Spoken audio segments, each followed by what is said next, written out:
Montana Territory, 1867. The summer sun blazed across the sprawling prairie, turning the tall grass into a golden sea that rippled in the afternoon breeze. Knox Keller sat atop his chestnut stallion, squinting at the distant horizon where the small town of Whispering Pines nestled between rolling hills and the sharp rise of mountains beyond. Sweat trickled down his temple, catching in the light stubble that had grown during his 3-day ride. At 25, Knox had already lived more life than most men twice his age, and the weight of it showed not in wrinkles but in the wariness that shadowed his deep blue eyes. "Almost there, Merlin," he murmured to his horse, patting the animal's muscular neck. "Then we can both rest a while." His words carried no conviction. Rest wasn't something Knox had known since the war ended 2 years prior. Even now the memories haunted him, the thunder of cannons, the screams of dying men, the betrayals that had followed him home to Texas. He'd learned one truth from it all: a man survived by keeping to himself. Letting people close meant inviting pain when they inevitably left or betrayed you. The frontier was no place for tenderness. It demanded strength, self-reliance, and the willingness to move on without looking back. Knox adjusted his worn leather vest and straightened the Stetson that shaded his face. His lean frame carried muscle built from years of breaking horses and driving cattle, and despite his youth, he moved with the deliberate caution of someone who'd learned that hesitation could be fatal in this untamed land. The war had taken his innocence, the frontier had hardened what remained. What he wanted was simple enough: to find work at one of the cattle ranches outside Whispering Pines, earn enough money to buy a small piece of land, and build a life answerable to no one but himself. No partnerships, no entanglements, just the solitude he'd come to believe was the only reliable companion. As Knox rode into town, the familiar sights and sounds of frontier life greeted him: the clang of the blacksmith's hammer, horses tied to hitching posts, townsfolk bustling between the general store and saloon. He guided Merlin toward the livery stable, unaware that fate had already set its wheels in motion, preparing to challenge everything he thought he knew about himself and the life he was meant to lead. Inside the livery, a grizzled older man with a pronounced limp approached. "Name's Harlan. What can I do for you, young fella?" "Knox Keller, looking to stable my horse for a few days while I find work." "2 bits a day includes feed and water," Harlan said, taking Merlin's reins. "Where you coming from?" "Texas originally, been drifting north since spring." Harlan nodded as if this explained everything he needed to know. "Ranch hand?" "Yes, sir." "Figured I'd try my luck with the double R or maybe the lazy S if they're hiring." "Double R took on hands last month, lazy S might be looking though." Harlan paused, studying Knox with shrewd eyes. "Heard the Sullivan place is short-handed too, after the trouble." Knox's interest peaked despite himself. Trouble. "Rustlers hit them hard last season, lost near 20 head, then Mr. Sullivan took sick this past winter. His daughter's running things now, but word is she's struggling." Knox shook his head. A failing ranch run by a woman was the last place he wanted to work. "I'll try the lazy S first." "Where can a man get a decent meal around here?" "Tilly's Cafe just down the street, best apple pie in the territory." With a nod of thanks, Knox collected his saddlebags and rifle, leaving Merlin in Harlan's capable hands. The summer heat pressed down as he made his way along the town's main street, dust clinging to his boots. He'd nearly reached the cafe when the door of the general store swung open and his world shifted on its axis. She emerged with a stack of parcels balanced in her arms, her profile turned away from him as she carefully navigated the step down to the boardwalk. A gust of wind caught the ribbon of her bonnet, tugging it loose, and in her attempt to secure it, she lost her grip on the packages. Knox moved without thinking, closing the distance between them in 4 long strides and catching 2 of the falling bundles before they hit the dirt. "Oh!" She turned toward him, and Knox felt as though he'd been kicked in the chest by a wild mustang. Her eyes, the clear green of mountain lakes, widened in surprise. She couldn't have been more than 22, with features that combined delicacy and strength in a way that made it impossible to look away. Her hair, falling in loose honey-blonde waves around her shoulders where her bonnet had slipped, caught the sunlight like spun gold. The simple blue calico dress she wore emphasized a slender waist and the gentle curves of womanhood, dusty at the hem from the unpaved street but otherwise immaculate. "Thank you," she said, and her voice matched her appearance, melodious and genuine. "I should have made 2 trips, but I'm always trying to save time."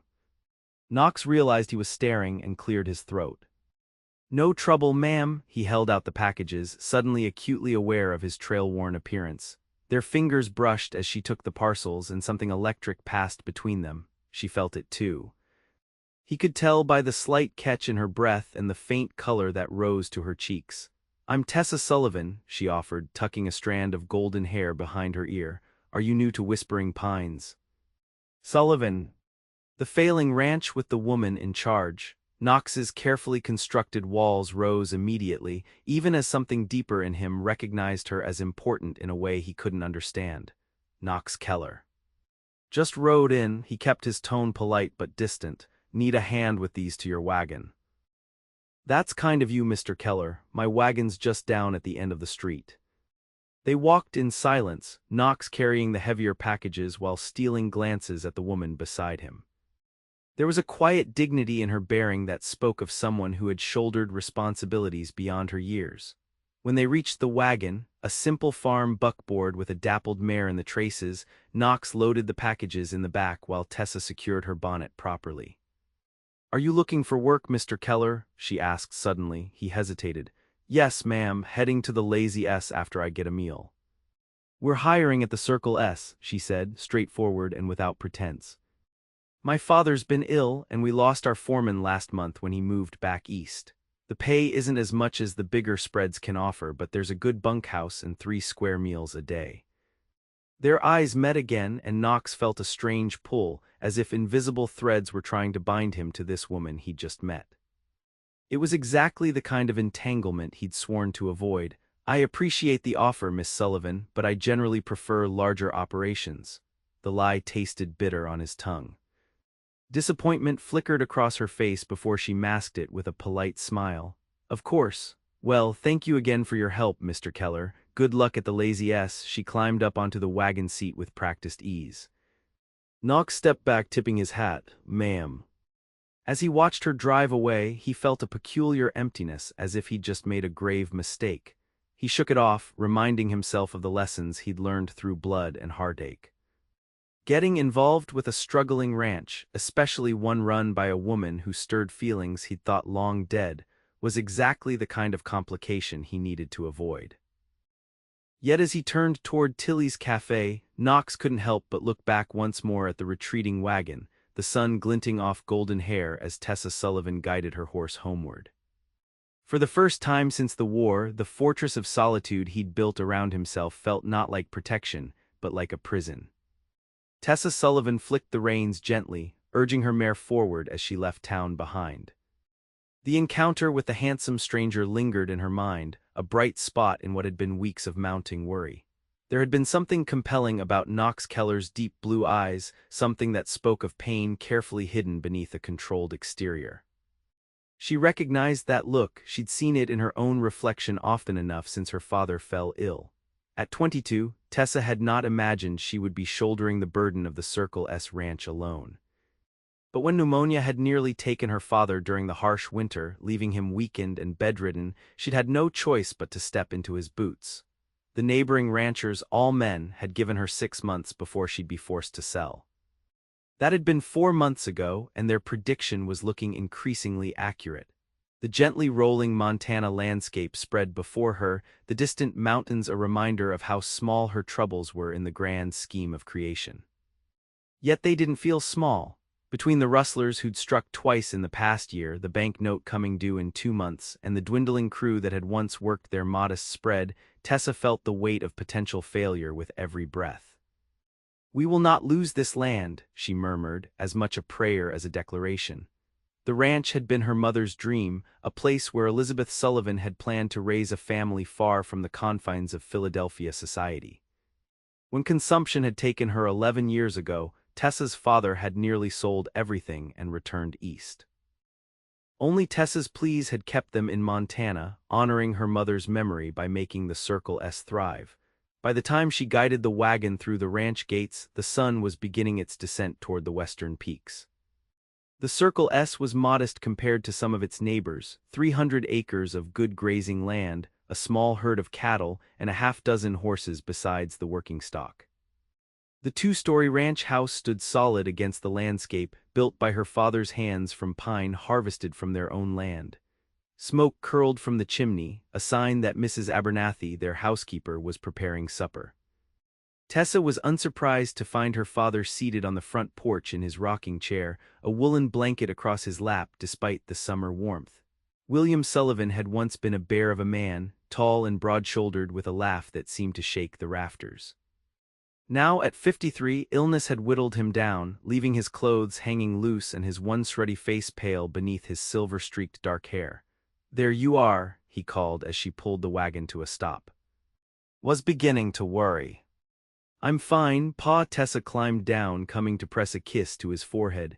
"Just took longer at the mercantile than I expected. Mr. Carson wanted to discuss our account." Her father's expression darkened. "He's not giving us trouble, is he?" "No more than usual." Tessa forced lightness into her tone. "I convinced him we'd settle up after the cattle drive next month." In truth, Thomas Carson had been increasingly reluctant to extend their credit, and she'd had to leave behind half the supplies she'd intended to purchase. The situation was becoming dire, but she saw no reason to burden her father with details he could do nothing about. "Good girl," William patted her hand. "How are things in town?" "Busy." The stage brought mail and new folks passing through. She hesitated, then added, "I met a cowboy looking for work. Offered him a job, but he seemed set on the lazy S." "We need the help, Tess." Her father's voice carried the weariness that never seemed to leave him these days. "Jenkins and the boy can't manage the north pasture alone." "I know, Pa. I'll ride out tomorrow, see if I can convince Mr. Jensen to lend us another hand for the drive." William shook his head. "Pride's a luxury we can't afford anymore, daughter." The words stung, though Tessa knew they weren't meant to hurt. Her father was right. They were approaching the point where practicality had to override dignity. But the thought of begging help from neighbors who had predicted her failure from the start was almost unbearable. "Let's get you inside," she said instead of arguing. "Mrs. Abernathy's making stew by the smell of it." Later, after helping her father to bed and reviewing the account books by lamplight in the small office off the main room, Tessa stood on the porch and gazed at the star-filled sky. The vastness above always gave her perspective, reminding her that today's troubles might be tomorrow's distant memories. Yet tonight, her thoughts kept straying to the stranger with the watchful blue eyes. There had been something about Knox Keller that called to her, not just his obvious handsomeness, though that had certainly caught her attention. It was the sense that beneath his guarded exterior lay a depth of character, a man who had seen darkness but hadn't been consumed by it. "Stop being fanciful," she chided herself. "A pretty face won't save the ranch." But as she turned to go inside, Tessa couldn't shake the feeling that meeting Knox Keller might prove significant in ways she couldn't yet imagine. The thought followed her into dreams of blue eyes and gentle hands, and a heart that might match her own in its quiet strength. Knox discovered that the lazy S wasn't hiring after all. The foreman, a hard-bitten man named Tucker, had looked him up and down with thinly veiled skepticism before informing him that they'd taken on all the hands they needed for the season. "Could change after the drive," Tucker had offered not unkindly. "Check back in 6 weeks if you're still around." 6 weeks, Knox had enough money to last maybe 3 if he was careful, and that was assuming he found cheap lodging. As he rode back toward town, the setting sun painted the landscape in hues of amber and gold, the beauty at odds with his souring mood. He wasn't desperate yet, but the prospect of moving on without even a short rest chafed. He'd been drifting for months, taking odd jobs where he could find them, never staying in one place long enough to form connections. It had been his choice, his way of protecting himself from the pain of loss he'd experienced too many times. The memory of Tessa Sullivan's offer nagged at him. Working for a woman, especially one whose clear green eyes had stirred something long dormant in his chest, seemed like asking for complications. But the practical part of him, the survivor, recognized that he might not have better options. Whispering Pines was quiet as Knox rode down the main street toward the livery stable. A few patrons spilled out of the saloon, their laughter carrying in the evening air, and light glowed in the windows of the hotel. He dismounted outside the livery, leading Merlin inside where Harlan was mucking out a stall. "No luck at the Lazy S?" the older man asked, leaning on his pitchfork. Knox shook his head. "Not hiring till after the drive." "Figured as much. Word is they're overstaffed if anything." Harlan studied him with shrewd eyes. "You consider the Sullivan place?" "Not looking to work for a woman with a failing spread." The words sounded harsher than Knox had intended. Harlan's expression hardened slightly. "Miss Tessa's not just any woman. And the Circle S isn't failing for lack of trying. William Sullivan's one of the finest men in the territory, and his daughter's cut from the same cloth." Knox recognized the rebuke for what it was. Didn't mean any disrespect. "Just prefer to know there's money at the end of a job." "Sullivan's good for his word, sick or not." Harlan returned to his work, adding over his shoulder, "Might be worth the ride out there, less you're keen on moving on already." Knox hesitated, then led Merlin to his stall. "I'll think on it. Where can I find a room for the night?" "Mason's boarding house 2 streets over. Tell Widow Mason I sent you. She might have a room in the back available." After settling Merlin for the night, Knox walked to the boarding house, a well-kept 2-story building with a small front garden. The widow proved to be a no-nonsense woman in her 50s who offered him a small but clean room at a reasonable rate. "Breakfast at 7 sharp," she informed him. "Miss it and you'll wait till noon dinner." His stomach grumbling, Knox made his way to the saloon for a hot meal before turning in. The Golden Nugget was typical of frontier establishments, a long bar along one wall, scattered tables filled with card players and drinkers, and the piano in the corner being played with more enthusiasm than skill. He found an empty table in the corner and ordered steak and potatoes from a harried-looking barmaid. Halfway through his meal, the batwing doors swung open, and a group of cowboys strode in, trail dust clinging to their clothes and boisterous laughter preceding them. Knox paid them little mind until he caught a fragment of their conversation. "Sullivan Place is ripe for the picking," heard the banks calling in their note next month. Knox's fork paused midway to his mouth as he focused on the speaker, a rangy man with a pockmarked face and a scar bisecting his left eyebrow. "Thought they had till fall," one of his companions said, settling at a nearby table. "Apparently not." "Old man Carson at the banks looking to sell that land to the highest bidder. Word is, Blackburn's already making offers." The scarred man grinned unpleasantly. "Course, might be we can help things along a bit if you catch my meaning." The third man, older and more weathered than his companions, shook his head. "I don't want no part of running folks off their land, Silas. Besides, that Sullivan girl's got spirit, wouldn't count her out just yet." "Spirit don't pay bank notes," Silas countered. "And it won't stop Blackburn from taking what he wants. Man's determined to own the whole valley." Knox kept his expression neutral as he finished his meal, but his mind was working. He had no stake in local land disputes, yet the thought of Tessa Sullivan facing financial ruin, and possibly worse, stirred an unexpected protectiveness. The flash of golden hair and clear green eyes in his memory unsettled him more than he cared to admit. Later, lying on the narrow bed in his room, Knox stared at the ceiling and wrestled with his options. The smart play was to move on, find work elsewhere, and stick to his plan of avoiding entanglements. Yet something about Tessa Sullivan's quiet dignity and the genuine need he'd glimpsed in her eyes kept him from settling on that decision. "One day," he muttered to himself as sleep finally claimed him. "I'll ride out there tomorrow, see what's what, doesn't mean I'm staying." But deep in his dreams, a woman with honey-gold hair and a smile that reached her eyes called to him across a sunlit meadow, and for the first time in years, the loneliness that had been his constant companion seemed to loosen its grip. Morning found Tessa in the saddle before dawn, riding the fence line along the northern pasture with Jenkins, their most experienced ranch hand. At 48, Samuel Jenkins had been with the Circle S since her father first established it, and his loyalty had never wavered, even when wages were delayed. "That section there needs mending," he noted, pointing to where several fence posts leaned at precarious angles. "Probably another day's work for me and the boy."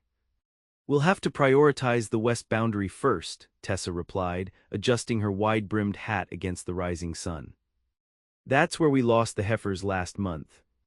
Jenkins nodded, his weathered face solemn beneath his salt and pepper beard. Miss Tessa, I don't like to speak out of turn, but we need more hands. Billy and I can't handle everything that needs doing, not with your pa laid up. I know, Sam, Tessa sighed, surveying the vast landscape before them. The grass was lush this year, a blessing that only emphasized their inability to take full advantage of it with their reduced herd. I went by the Jensen place yesterday afternoon, but he couldn't spare anyone. What about that fella you mentioned, the one looking for work in town? Mr. Keller seemed determined to find something else. She tried to keep the disappointment from her voice. Something about the tall cowboy had stirred her interest in a way no man had before, but she'd sensed his reluctance immediately. We'll manage somehow. Jenkins looked unconvinced but didn't press further. They continued their inspection in companionable silence until reaching the creek that marked the boundary between Circle S land and the sprawling Double Diamond ranch owned by Victor Blackburn. Speak of the devil, Tessa thought as she spotted 3 riders approaching from the Double Diamond's side. At their head was Blackburn himself, a powerfully built man in his 40s whose dark hair and beard were just beginning to show threads of silver.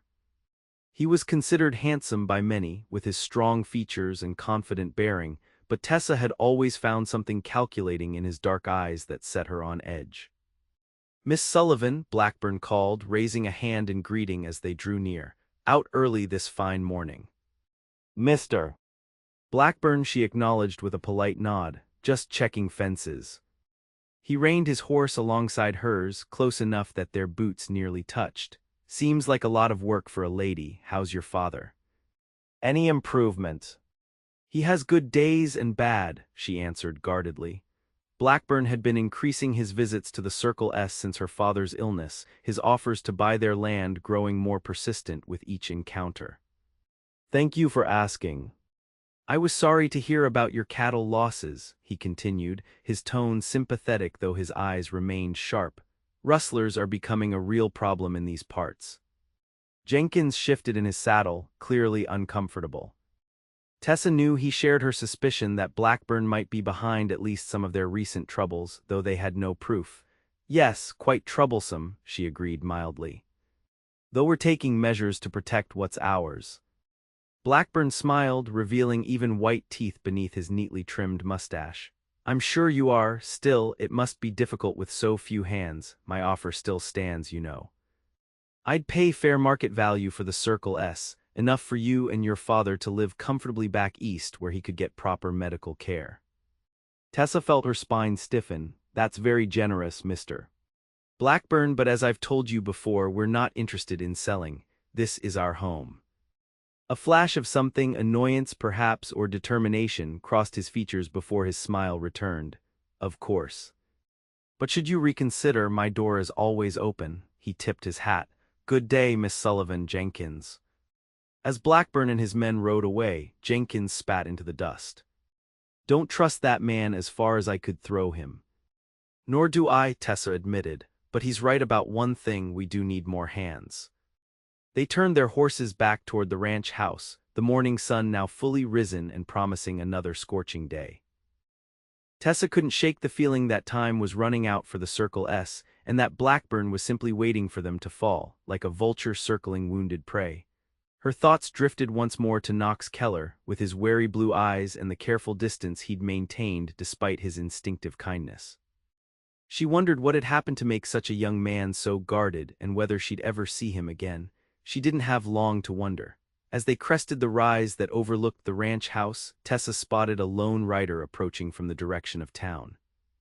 Even at a distance, she recognized the chestnut stallion and the straight-backed figure in the saddle. Looks like we might have a visitor, Jenkins observed, following her gaze. Yes, Tessa agreed, her heart quickening inexplicably. Let's go see what brings Mr. Keller to the Circle S. They rode down to meet him, reaching the yard just as Knox dismounted in front of the house. Up close, he looked even more handsome than she remembered, his blue eyes striking against his sun-bronzed skin. He'd clearly made an effort with his appearance. His dark hair was damp as if recently washed, and he wore a clean shirt beneath his leather vest. Mr. Keller, she greeted him, sliding from her mare's back. This is a pleasant surprise. He touched the brim of his Stetson, his expression carefully neutral. Miss Sullivan, hope I'm not intruding. Not at all, this is Samuel Jenkins, our senior ranch hand. She gestured to the older man, who nodded in greeting. What brings you out our way? Knox hesitated and Tessa sensed he was choosing his words carefully. Thought I'd inquire about that job you mentioned. Situation at the Lazy S didn't pan out. Hope fluttered in her chest, though she kept her expression composed. The position is still open if you're interested. Might be, depends on the particulars. Jenkins dismounted, taking the reins of Tessa's horse as well as his own. I'll see to the horses, Miss Tessa. You and Mr. Keller can talk business. As Jenkins led the animals toward the barn, Tessa gestured toward the house. Would you like to come inside? I can offer coffee and we can discuss terms. Knox nodded, following her up the porch steps. Tessa noticed how his eyes scanned the property, assessing with a professional gaze that missed little. The ranch house was modest but well built, with a wide front porch and large windows to catch the breeze. Inside, the main room was comfortably furnished with pieces her father had crafted himself and a few treasured items her mother had brought from Philadelphia. Please have a seat, she offered, indicating the sturdy oak chairs at the dining table. I'll fetch that coffee. In the kitchen, she found Mrs. Abernathy kneading dough for the day's bread. The housekeeper, a widow in her 60s who had come to them after her husband's death 5 years prior, raised an eyebrow at Tessa's flushed cheeks. Who's the young man? She asked without preamble. A potential ranch hand, Tessa answered, busying herself with the coffee pot. Knox Keller, I met him in town yesterday. Mrs. Abernathy's knowing look suggested she wasn't fooled by Tessa's attempt at nonchalance. Handsome is he? That's hardly relevant, Mrs. Abernathy, but Tessa couldn't quite suppress her smile, though yes, I suppose he is. The older woman nodded sagely. Well, bring him some of those biscuits from breakfast while you're at it. Way to a man's heart and all that. I'm offering him a job, not my heart, Tessa protested, though the idea sent an unexpected thrill through her. Of course, dear, the biscuits are in the pantry. Armed with coffee and a plate of biscuits, Tessa returned to find Knox standing at the window, gazing out at the yard where her father was now seated in his usual spot on the porch, a book open on his lap. Something in Knox's posture, a tension in his shoulders perhaps, suggested wariness rather than relaxation. That's my father, William Sullivan, she said, setting the tray on the table. He's been unwell since winter, but he's improving slowly. Knox turned, his expression unreadable. Sorry to hear that, must be difficult for both of you. It has been challenging, she admitted, pouring the coffee, but we manage. Please sit, have a biscuit. Mrs. Abernathy's are the best in the territory. He accepted a cup and settled across from her, his movements controlled, almost careful. About the job, he began, getting straight to business. What exactly would you need from me? Tessa appreciated his directness. We need help with everything, frankly. Fence mending, cattle management, preparing for the fall drive. We lost several hands over the winter when we couldn't meet payroll. She met his gaze squarely, refusing to be embarrassed by the admission. I can offer $15 a month plus room and board. It's not as much as the bigger spreads pay, but... I heard talk in town, Knox interrupted, his voice low, about banknotes coming due and someone named Blackburn looking to buy your land. Tessa stiffened, her cup halfway to her lips. People talk too much in small towns. Is it true? She considered deflecting but decided honesty might serve better with this man who seemed to value straightforwardness. Yes, Victor Blackburn owns the Double Diamond. He's been trying to buy us out for years, but my father always refused. Since Pa fell ill, Blackburn's offers have become more insistent. And the bank note. Due in September, not next month as rumors suggest. She set her cup down with a controlled gesture. We'll meet it with proceeds from the cattle drive. Knox studied her, those penetrating blue eyes seeming to see more than she intended to reveal. That's cutting it close. Yes, well, life often does. Tessa straightened her shoulders. Mr. Keller, I won't pretend the Circle S isn't facing difficulties, but we're not charity cases and we pay our debts. If you're looking for guaranteed wealth, this isn't the place. If you're looking for honest work with people who value loyalty and hard effort, then I'm offering exactly that. Something shifted in his expression, respect perhaps or recognition. Fair enough. When would you want me to start? The sudden capitulation surprised her. You'll take the job. A ghost of a smile touched his lips. Seems like it, unless you've changed your mind. No, that would be wonderful. Tessa couldn't quite hide her relief. You can start today if that suits you. Jenkins can show you the bunkhouse and get you settled. Knox nodded, rising to his feet. One condition, though. Tessa tensed, wondering what demands he might make. Yes. Don't call me Mr. Keller, just Knox will do. The tension broke as she smiled. Then you must call me Tessa, at least when it's just us. Miss Sullivan makes me feel like my schoolteacher. For the first time, a genuine smile transformed his features, revealing a dimple in his left cheek and lighting his eyes in a way that made her heart skip. Seems fair. Tessa. The way he said her name, as if testing the feel of it on his tongue, sent a warmth through her that had nothing to do with the summer heat. As she led him outside to introduce him to her father, Tessa felt a curious lightening of the burden she'd been carrying. One man couldn't solve all their problems, but as she watched Knox extend his hand to her father with quiet respect, she couldn't help feeling that something significant had shifted in her world. What she couldn't know was how fundamentally Knox Keller's arrival would alter not just the fate of the Circle S, but the very course of her heart. Knox settled into life at the Circle S with surprising ease. The work was harder than he'd anticipated given the small size of the operation, but there was satisfaction in it.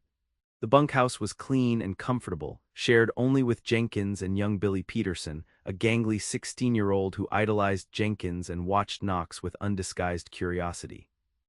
By the end of his first week, Knox had helped mend nearly a mile of fence, assisted with the birth of a difficult calf, and begun breaking a spirited 3-year-old gelding that had thus far resisted all attempts at saddle training.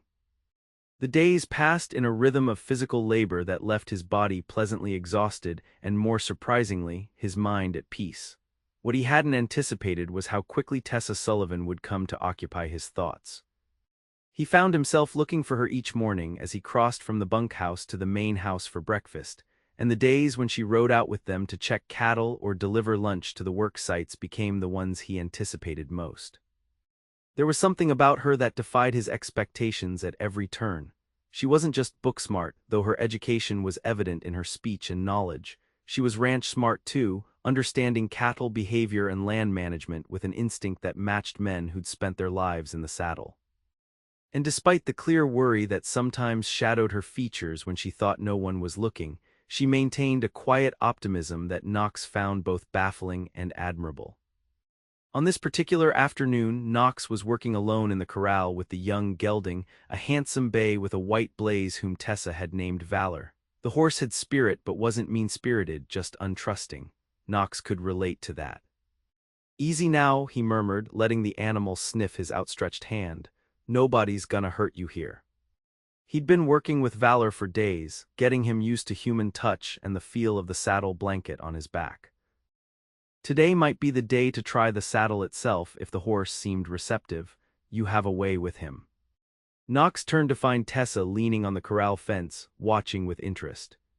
She wore a simple riding skirt and white blouse, her honey-blonde hair braided and pinned up beneath a wide-brimmed hat that shaded her face from the August sun. Even in such practical attire, she was startlingly beautiful. He just needs patience, Knox replied, keeping his voice low and even for the horse's benefit. Someone to show him that not all new things are threats. Tessa smiled, understanding the parallel. Is that what you needed too? The question caught him off guard, as did the perceptiveness behind it. In just over a week, she'd somehow seen what he'd spent years trying to hide. Maybe, he conceded, turning his attention back to the horse. Some lessons are harder to unlearn than others. She entered the corral, moving with the careful deliberation that showed her experience with horses. Valor's ears twitched forward with interest as she approached. He likes you, Knox observed. Animals can sense genuine people. Is that a compliment, Knox Keller? Her green eyes sparkled with amusement. Just an observation, but he couldn't help returning her smile, the walls he'd built around himself seeming thinner in her presence. Did you need something? Actually, yes. Pa's feeling stronger today and wants to ride out to the north pasture, see the new calves. I thought you might accompany us, an extra pair of hands in case he tires. Knox nodded, giving Valor a final pat before stepping away. Of course, when did you want to leave? Within the hour if that suits you. I'll have Mrs. Abernathy pack some lunch, it might be a long morning. As she turned to go, Knox found himself speaking without forethought. Tessa. She paused, looking back expectantly. Your father, how bad was it, his illness, I mean? Her expression softened with remembered worry. We nearly lost him in January. The doctor from Helena didn't think he'd last the week. She drew a steadying breath. But he's stronger than anyone gave him credit for. He's been improving steadily since spring. Knox considered this. He's lucky to have you. Not everyone would have stepped up the way you did. He's my father, she said simply, as if that explained everything. Perhaps for her it did. I'll see you at the house in an hour. As she walked away, Knox found himself wondering about his own father, whom he hadn't seen since before the war. Had illness or age caught up with the robust man who taught Knox to ride and shoot? Did he ever think of the son who'd left Texas with bitter words between them? These were thoughts Knox usually kept firmly buried, yet here they were, surfacing because of a woman whose own devotion to family made his abandonment of his own seem shallow by comparison. He pushed the uncomfortable reflections aside and returned his attention to Valor, who nickered softly as if sensing his shift in mood. At least you're honest about your feelings, Knox told the horse, scratching between his ears. That makes one of us. An hour later, Knox rode alongside William Sullivan's wagon, with Tessa on horseback on her father's other side. Despite William's insistence that he could ride, Tessa had compromised with the wagon, allowing him more comfort while still getting him out of the house. Knox could see where Tessa got her stubbornness and her kindness. William Sullivan proved to be good company, his illness having done nothing to dim his sharp mind or his evident love for the land they traversed.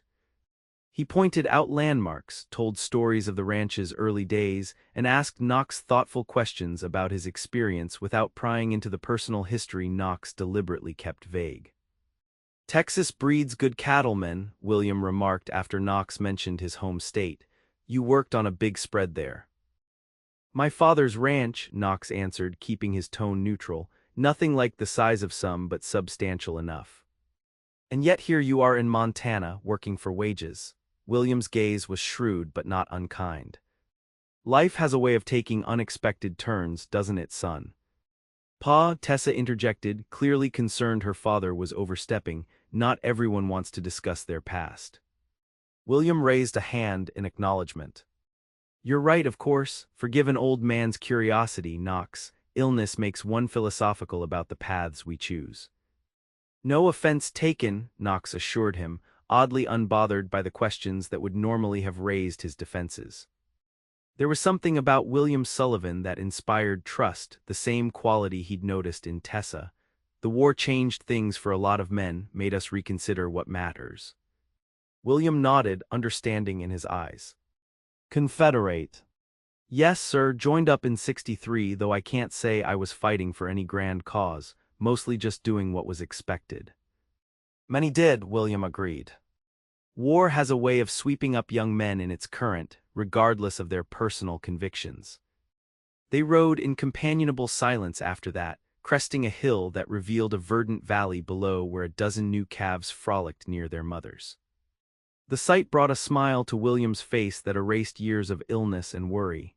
Now that, he said with satisfaction, is a beautiful sight. Knox had to agree, though his gaze kept drifting to Tessa, who sat her horse with natural grace, her profile outlined against the blue Montana sky. She caught him looking once and offered a smile that seemed to contain a private understanding, as if they shared a secret joy in seeing her father so animated. They stopped for lunch beneath a stand of cottonwoods near the creek, spreading a blanket on the grass while Tessa unpacked Mrs. Abernathy's basket of cold chicken, biscuits, and apple pie. The domesticity of the scene struck Knox with unexpected force. How long had it been since he'd shared a meal outdoors with people who genuinely enjoyed each other's company? Not since before the war, certainly. Knox, William said as they finished their meal, Tessa tells me you've been making progress with that bay gelding. Think he'll be ready to ride by fall. Should be if we keep working with him consistently. He's smart, just cautious. Valor reminds me of Thunder, that black stallion we had when I was a girl, Tessa added, gathering the remnants of their lunch. Remember how no one could get near him except Mother. William's expression softened with memory. Elizabeth had a way with difficult creatures, horses and husbands included. He chuckled, then grew more serious. She would be proud of you, Tessa, taking on the ranch the way you have. A shadow crossed Tessa's face. I haven't saved it yet, Pa. You will. William's confidence seemed unshakable. With good help like Knox here and that stubborn Sullivan determination, you'll meet that banknote and more. Knox felt oddly included in their family moment, as if William's faith extended to him by mere association with their efforts. It was a dangerous feeling, the pull of belonging, of mattering to others. He'd sworn off such connections after losing too many friends in the war and returning to Texas to find his family fractured beyond repair. Yet here, in this peaceful valley with these good people, his careful isolation felt less like protection and more like deprivation. The ride back was slower, as William's strength began to ebb. Knox noticed the concern in Tessa's eyes as she watched her father grow quieter, the lines of pain returning to his face despite his attempts to hide his discomfort. We should stop and rest, she suggested as they neared a small pond about halfway back to the ranch house. William shook his head. I'm fine, daughter, let's press on. But Knox had seen the pallor beneath William's weathered complexion. Actually, sir, I could use a break myself, been in the saddle since dawn. The older man shot him a knowing look, but nodded in acquiescence. Well, if you insist. They stopped by the pond and Knox helped William down from the wagon, supporting him to a fallen log where he could sit comfortably. Tessa mouthed a silent thank you over her father's head, and Knox felt a curious warmth in his chest at her gratitude. While William rested, Knox and Tessa walked along the pond's edge, giving him space while remaining within sight. He's pushing himself too hard, she confided, worry evident in her voice. He wants so badly to be his old self again. He's a proud man, Knox observed, doesn't want to be a burden. He could never be that, Tessa sighed, stooping to pick up a flat stone. With a practiced flick of her wrist, she sent it skipping across the water's surface. 5 skips, not my best. Knox selected his own stone, testing its weight before sending it dancing across the pond. 7 skips before it sank. Show off, she teased, bumping his shoulder lightly with her own. The casual contact sent an unexpected jolt through him, and when he glanced down at her upturned face, something shifted in the air between them. Her smile faded slightly, replaced by an awareness that matched his own. For a moment, Knox found himself wondering what it would be like to close the distance between them, to feel her lips beneath his. The sound of approaching hoofbeats shattered the moment. They both turned to see 3 riders approaching from the direction of the ranch, Jenkins, Billy, and a stranger on a lathered horse. Miss Tessa, Jenkins called, spurring his mount forward. Telegram came for your father, sounded urgent, so I brought it out directly. Tessa hurried toward them with Knox close behind. William had risen from his seat, steadying himself with one hand against a tree trunk. What is it, Sam? William asked as Jenkins dismounted and handed over a folded paper. Don't know, sir. Boy from the telegraph office just said it was important. William opened the telegram, his expression growing grave as he read. It's from James, he said to Tessa. Your Uncle Peter has passed. The funeral is in Philadelphia next week. Tessa's hand flew to her mouth. Oh, Pa, I'm so sorry. Knox stood back, feeling like an intruder on their grief. He knew from conversations that Peter was William's older brother, who had remained in Philadelphia when William had headed west decades earlier. I need to go, William said, folding the telegram carefully and tucking it into his vest pocket. He was my only brother. Pa, you're not well enough for such a journey, Tessa protested. It's nearly 2,000 miles. Nevertheless, I must go. William's voice carried the quiet authority that seemed natural to him despite his weakened state. He would have done the same for me. Tessa looked torn, clearly understanding her father's need while fearing for his health. Then I'll go with you. William shook his head. You can't leave the ranch, not with the cattle drive approaching and the banknote coming due. Peter would be the first to tell you that. But No arguments, Tessa, you stay here and keep things running. His expression softened. I'll be fine, the train is comfortable enough and your cousin Sarah will meet me in Philadelphia. Knox could see the conflict in Tessa's eyes, duty to the living versus respect for the dead, concern for her father's health versus understanding of his need to say goodbye to his brother. It was a no-win situation, and he found himself wishing he could ease her burden somehow. The idea came to him suddenly, against every instinct of self-preservation he'd cultivated since the war. I could accompany your father, he offered, surprising himself as much as everyone else. Tessa turned to him, hope and uncertainty warring in her expression. Knox, that's incredibly generous, but I couldn't ask you to do that. You didn't ask, I offered. Knox met William's evaluating gaze steadily. If Mr. Sullivan is agreeable, of course. William studied him for a long moment before nodding slowly. I would welcome the company, son, but Tessa's right, it's a great deal to ask of someone we've known such a short time. Consider it part of my job, Knox said, already wondering at his own impulsiveness. Looking after the boss. A faint smile touched William's lips. As I recall, my daughter is your boss. All the more reason to make sure her father returns safely then. Tessa looked between them, clearly torn between relief and concern. Are you certain, Knox? It would mean at least 2 weeks away from the ranch, possibly more. The sensible part of him was screaming to retract the offer, to avoid the responsibility, the closeness with William that a long journey would necessitate, the further entanglement with the Sullivan family. But looking at the worry in Tessa's green eyes, Knox couldn't bring himself to retreat. I'm certain, he said, sealing his fate with 2 simple words.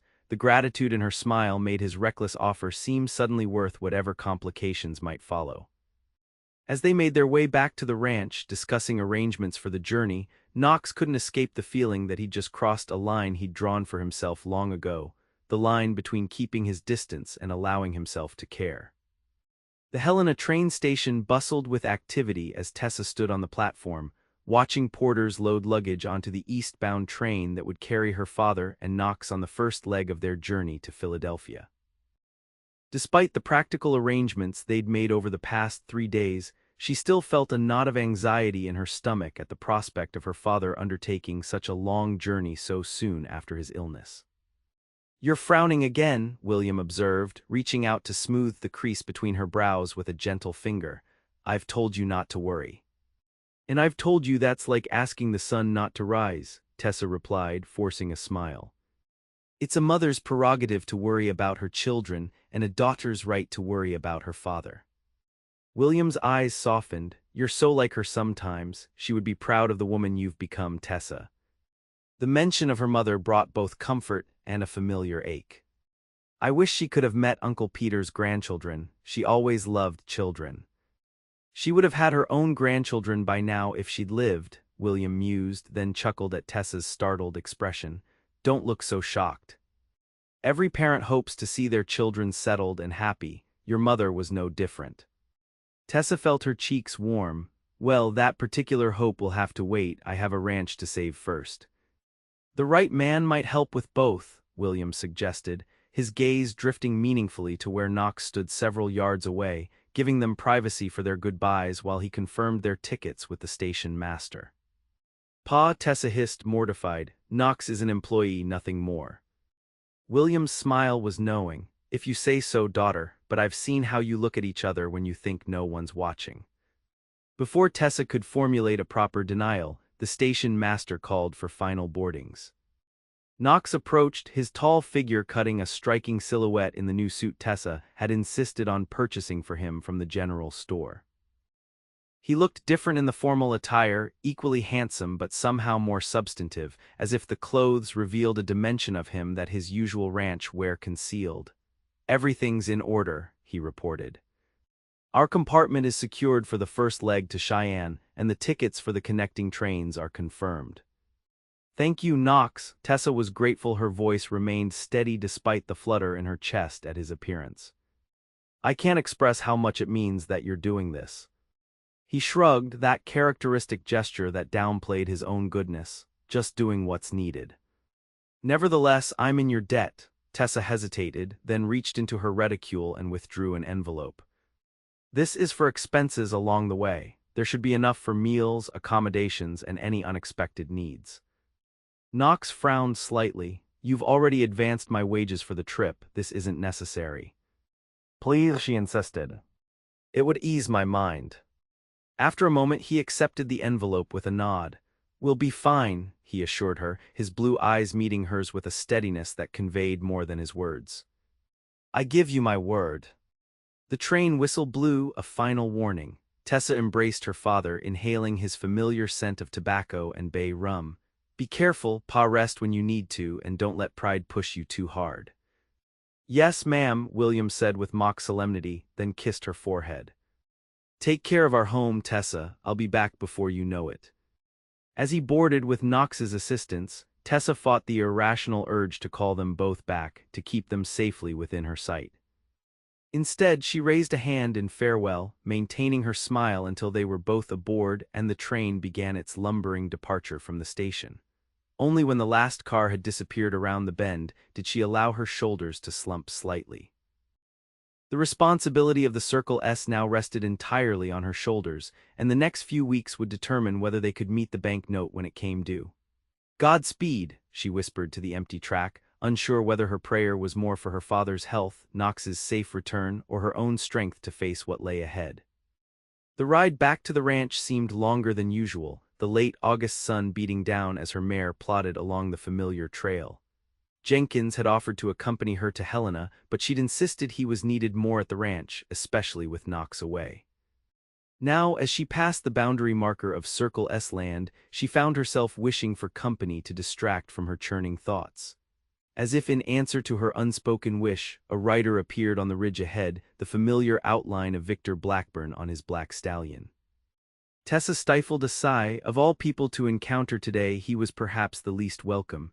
Miss Sullivan, he called, guiding his horse alongside hers as she approached, out riding alone. Where's that handsome cowboy who's been shadowing you these past weeks? The implication that she needed male protection irked her, as did his obvious surveillance of her activities. Mr. Keller is accompanying my father on a journey east. A family matter. Interest sharpened Blackburn's gaze. Both of them gone, that leaves you rather short-handed, doesn't it? We manage, Tessa replied coolly, urging her mare forward. If you'll excuse me, I have work waiting. Blackburn kept pace effortlessly. Always in such a hurry, I merely wanted to express my condolences on your uncle's passing. News travels fast in a small community. Tessa doubted his sympathy was genuine but acknowledged it with a nod. Thank you, it was kind of you to think of it. I also wanted to let you know that Carson at the bank has been discussing your note. Blackburn's tone was casual, but his words sent a chill through her.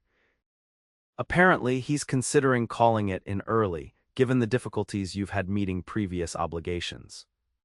Tessa reined her horse to a stop, turning to face him squarely. That's not possible.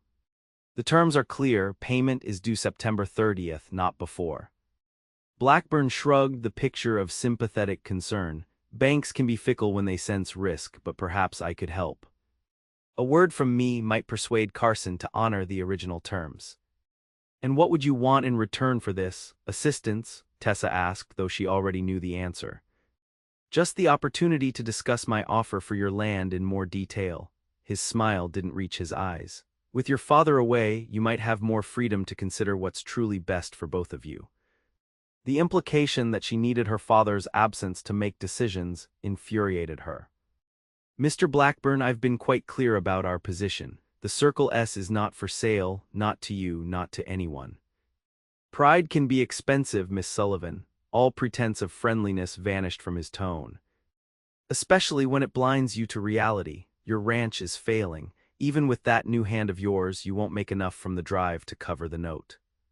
That remains to be seen. Indeed it does, Blackburn gathered his reins. My offer stands both to speak with Carson and to purchase your land at a fair price. Think about it, Tessa. Think about what's best for your father's health and your own future. The use of her first name felt like an intrusion, but Tessa refused to give him the satisfaction of seeing her anger. Good day, Mr. Blackburn. As she watched him ride away, Tessa felt a chill that had nothing to do with the summer heat. Blackburn's warning about the bank might be nothing more than a ploy to pressure her, but she couldn't afford to ignore it. If Carson did call in the note early, they would have no recourse. The remainder of the ride home was colored by these worries, and by the time she reached the ranch yard, Tessa had resolved to ride into town the following morning and speak with Carson directly. If Blackburn was bluffing, she needed to know. And if he wasn't, she needed to prepare. Mrs. Abernathy met her at the door with concern written on her weathered features. They got off safely.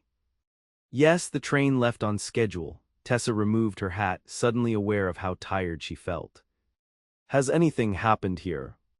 Nothing urgent. Jenkins and Billy are checking the south pasture fence. The housekeeper hesitated. That Blackburn fellow stopped by earlier looking for you. Tessa stiffened. He found me on the road back. What did he want? Didn't say, just asked when you'd return. Mrs. Abernathy's expression conveyed her distrust. That man has the look of someone who counts coins while others count blessings. The apt description drew a smile from Tessa despite her concerns. You're not wrong. Has Jenkins mentioned any signs of trouble with the herd, any strangers around the property? Not that I've heard. Mrs. Abernathy studied her with shrewd eyes. You're expecting trouble, aren't you?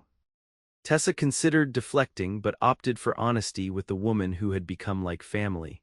I think Blackburn may be planning something while Pa and Knox are away. He seemed too pleased by their absence. What can I do to help? The simple question offered without hesitation touched Tessa deeply. Just keep your eyes open and maybe pray a little harder than usual. Mrs. Abernathy nodded, patting Tessa's arm. I'll put the coffee on. You look like you could use a cup and one of those cinnamon rolls I baked this morning. Later, as darkness fell over the ranch and the first stars appeared in the vast Montana sky, Tessa sat on the porch with her father's ledger open on her lap. The numbers confirmed what she already knew. They needed a successful cattle drive to meet the bank note. Even a small disruption could tip the balance against them. Her thoughts drifted to Knox and her father, now speeding eastward on the night train. She wondered if Knox was comfortable in his new role as companion and protector, or if he was regretting his impulsive offer. There was so much about him she still didn't know, the shadows that sometimes darkened his gaze, the careful distance he maintained even when they worked side by side. Yet in just 2 weeks he had become essential to the ranch's operation, filling gaps they hadn't realized existed until he addressed them. And more than that, he had become important to her in ways she wasn't ready to examine too closely. A shooting star streaked across the heavens, and Tessa made a silent wish, not for romance or personal happiness, but for the strength to preserve what her parents had built, for her father's safe return, and for Knox to find whatever peace seemed to elude him. As she closed the ledger and rose to go inside, Tessa couldn't shake the feeling that the coming weeks would test her in ways she hadn't yet imagined. But with that premonition came a steely determination. Whatever Blackburn might plan, whatever challenges arose, she would face them. The Circle S was her heritage and her future, and she would defend it with everything she had. The train journey eastward gave Knox more time for reflection than he'd had in years, the rhythmic clacking of wheels on rails a constant backdrop to his thoughts. William proved to be an ideal traveling companion, thoughtful, undemanding, and possessed of a quiet dignity, even as the journey clearly taxed his recovering strength. They were 3 days into their travels, passing through the endless flatlands of Nebraska, when William broke the companionable silence they'd been sharing in their private compartment.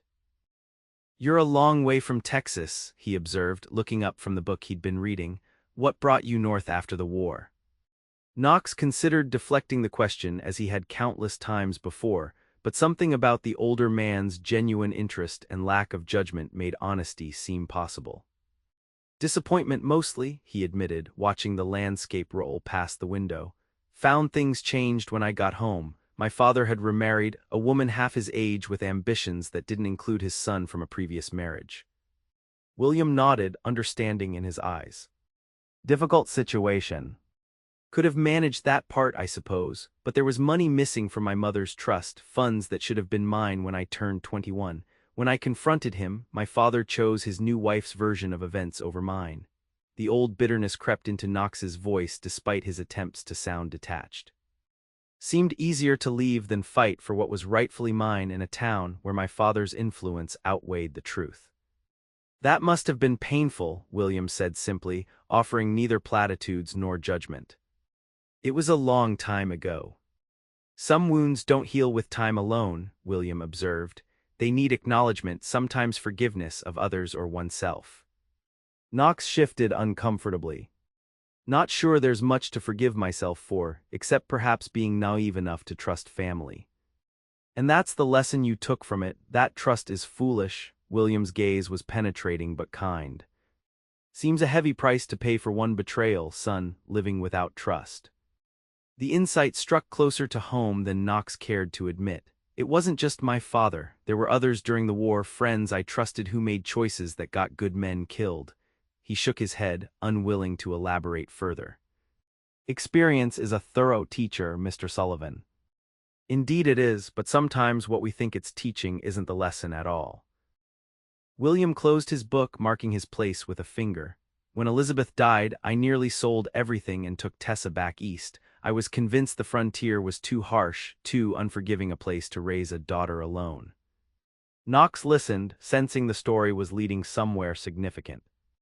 What stopped you? He asked when William paused. Tessa, believe it or not, she was only 11, but she looked me in the eye and said, "Mother loved this land, and so do I. If we leave, grief wins." William smiled at the memory. Out of the mouth of babes, as they say. She was right, of course. Leaving wouldn't have eased the pain, it would have only added loss to loss. She's remarkable, Knox said, the words escaping before he could censor them. William's smile deepened. Yes, she is, like her mother in so many ways, strong-willed, compassionate, utterly determined when she believes in something. He fixed Knox with a direct gaze. She believes in you, you know. The observation sent an unexpected warmth through Knox's chest, followed immediately by discomfort. She hardly knows me. Perhaps, but Tessa has her mother's gift for seeing people clearly, the person beneath the shields most of us carry. William reopened his book, as if sensing Knox's need to process his words without further conversation. Just something to consider as you decide how long you'll stay with us. The implication that Knox was still contemplating leaving hung between them, neither acknowledged nor denied. The truth was, Knox himself wasn't certain what he intended beyond fulfilling his promise to see William safely to Philadelphia and back. The Circle S had begun to feel dangerously like a place he could belong, and Tessa Sullivan had awakened feelings he'd long thought dead. That night, as William slept in the berth across from him and the train continued its eastward journey through the darkness, Knox found himself thinking of Tessa, her smile when he mastered a task she'd set him, the determination in her eyes when discussing the ranch's future, the way sunlight caught in her honey-gold hair when she rode beside him checking cattle. He'd been careful to maintain professional distance, to treat her with the respect due to both her gender and her position as his employer. But in quiet moments like this, with hundreds of miles already separating them and more accumulating with each passing hour, Knox could admit to himself what he'd been denying for days. He was falling for Tessa Sullivan. The realization should have sent him into a panic, triggered the well-honed instinct to retreat before attachment grew too strong. Instead, Knox found himself wondering what it might be like to stay, to build something permanent beside a woman whose strength matched his own and whose heart seemed generous enough to accept him despite the walls he'd built. It was a dangerous line of thinking, one that assumed possibilities he had no right to expect. Yet as sleep finally claimed him, Knox's dreams were filled with green eyes and gentle hands and a future he'd stopped believing he deserved. The day after her father and Knox departed, Tessa rode into town determined to speak with Thomas Carson directly.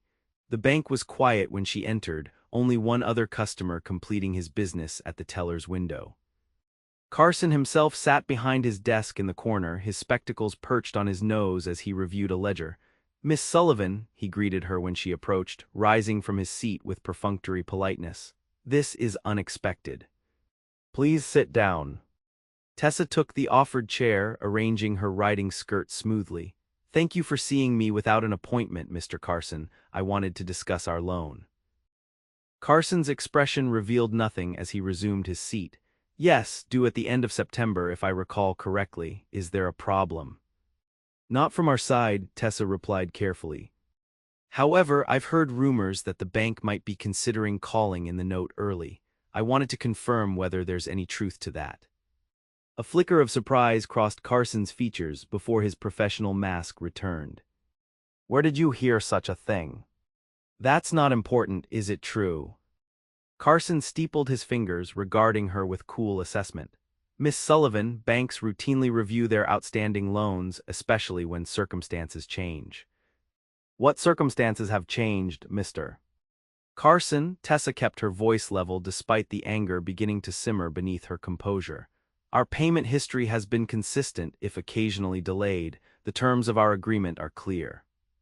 Your father's illness represents a significant change, as does his current absence from the territory. Carson's tone suggested he was explaining something obvious. And there have been concerns about the ranch's productivity since last year's rustling incidents. Tessa leaned forward slightly. The note is secured by the property itself. The bank's investment is protected regardless of these concerns.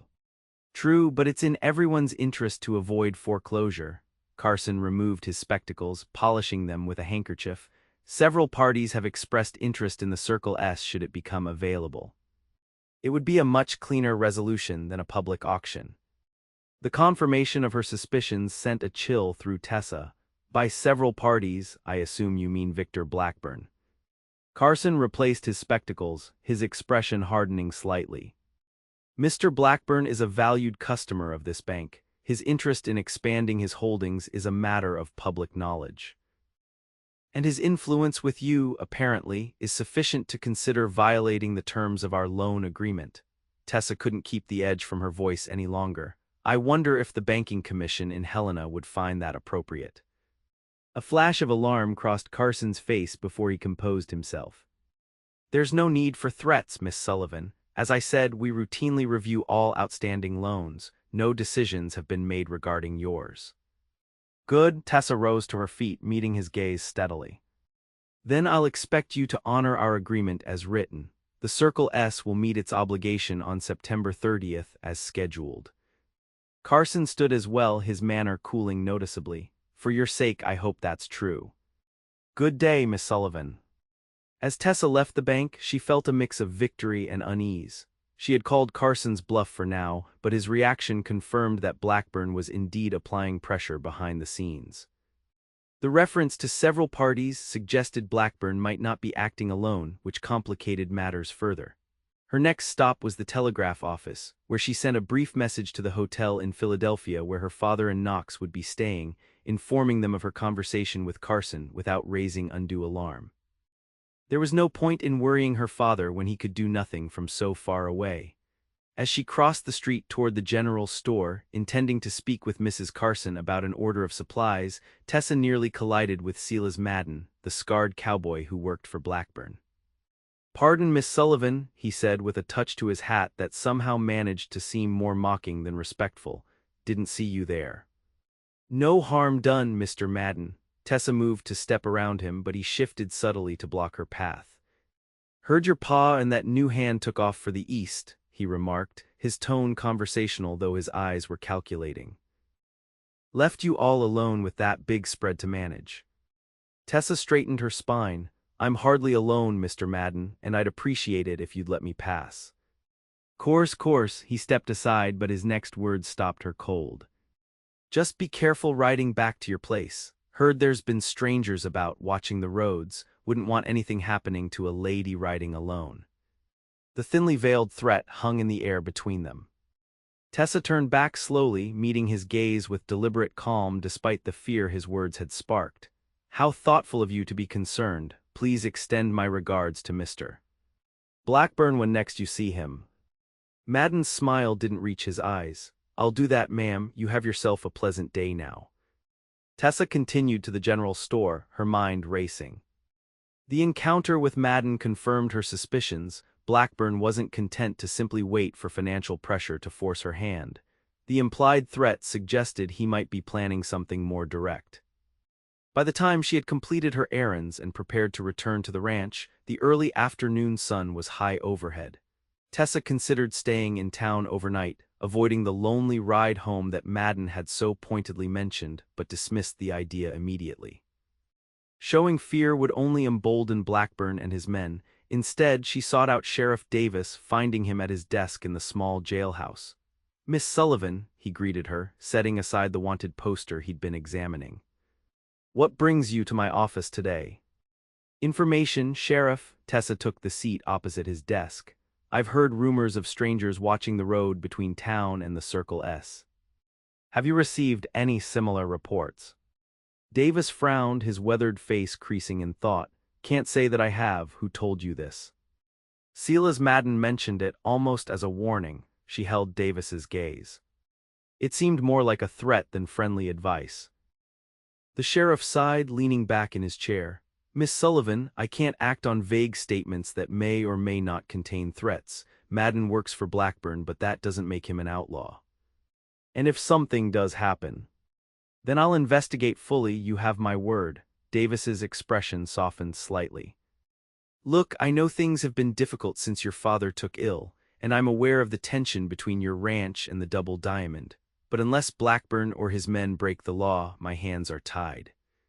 Tessa understood the limitations of frontier justice, but frustration still burned within her.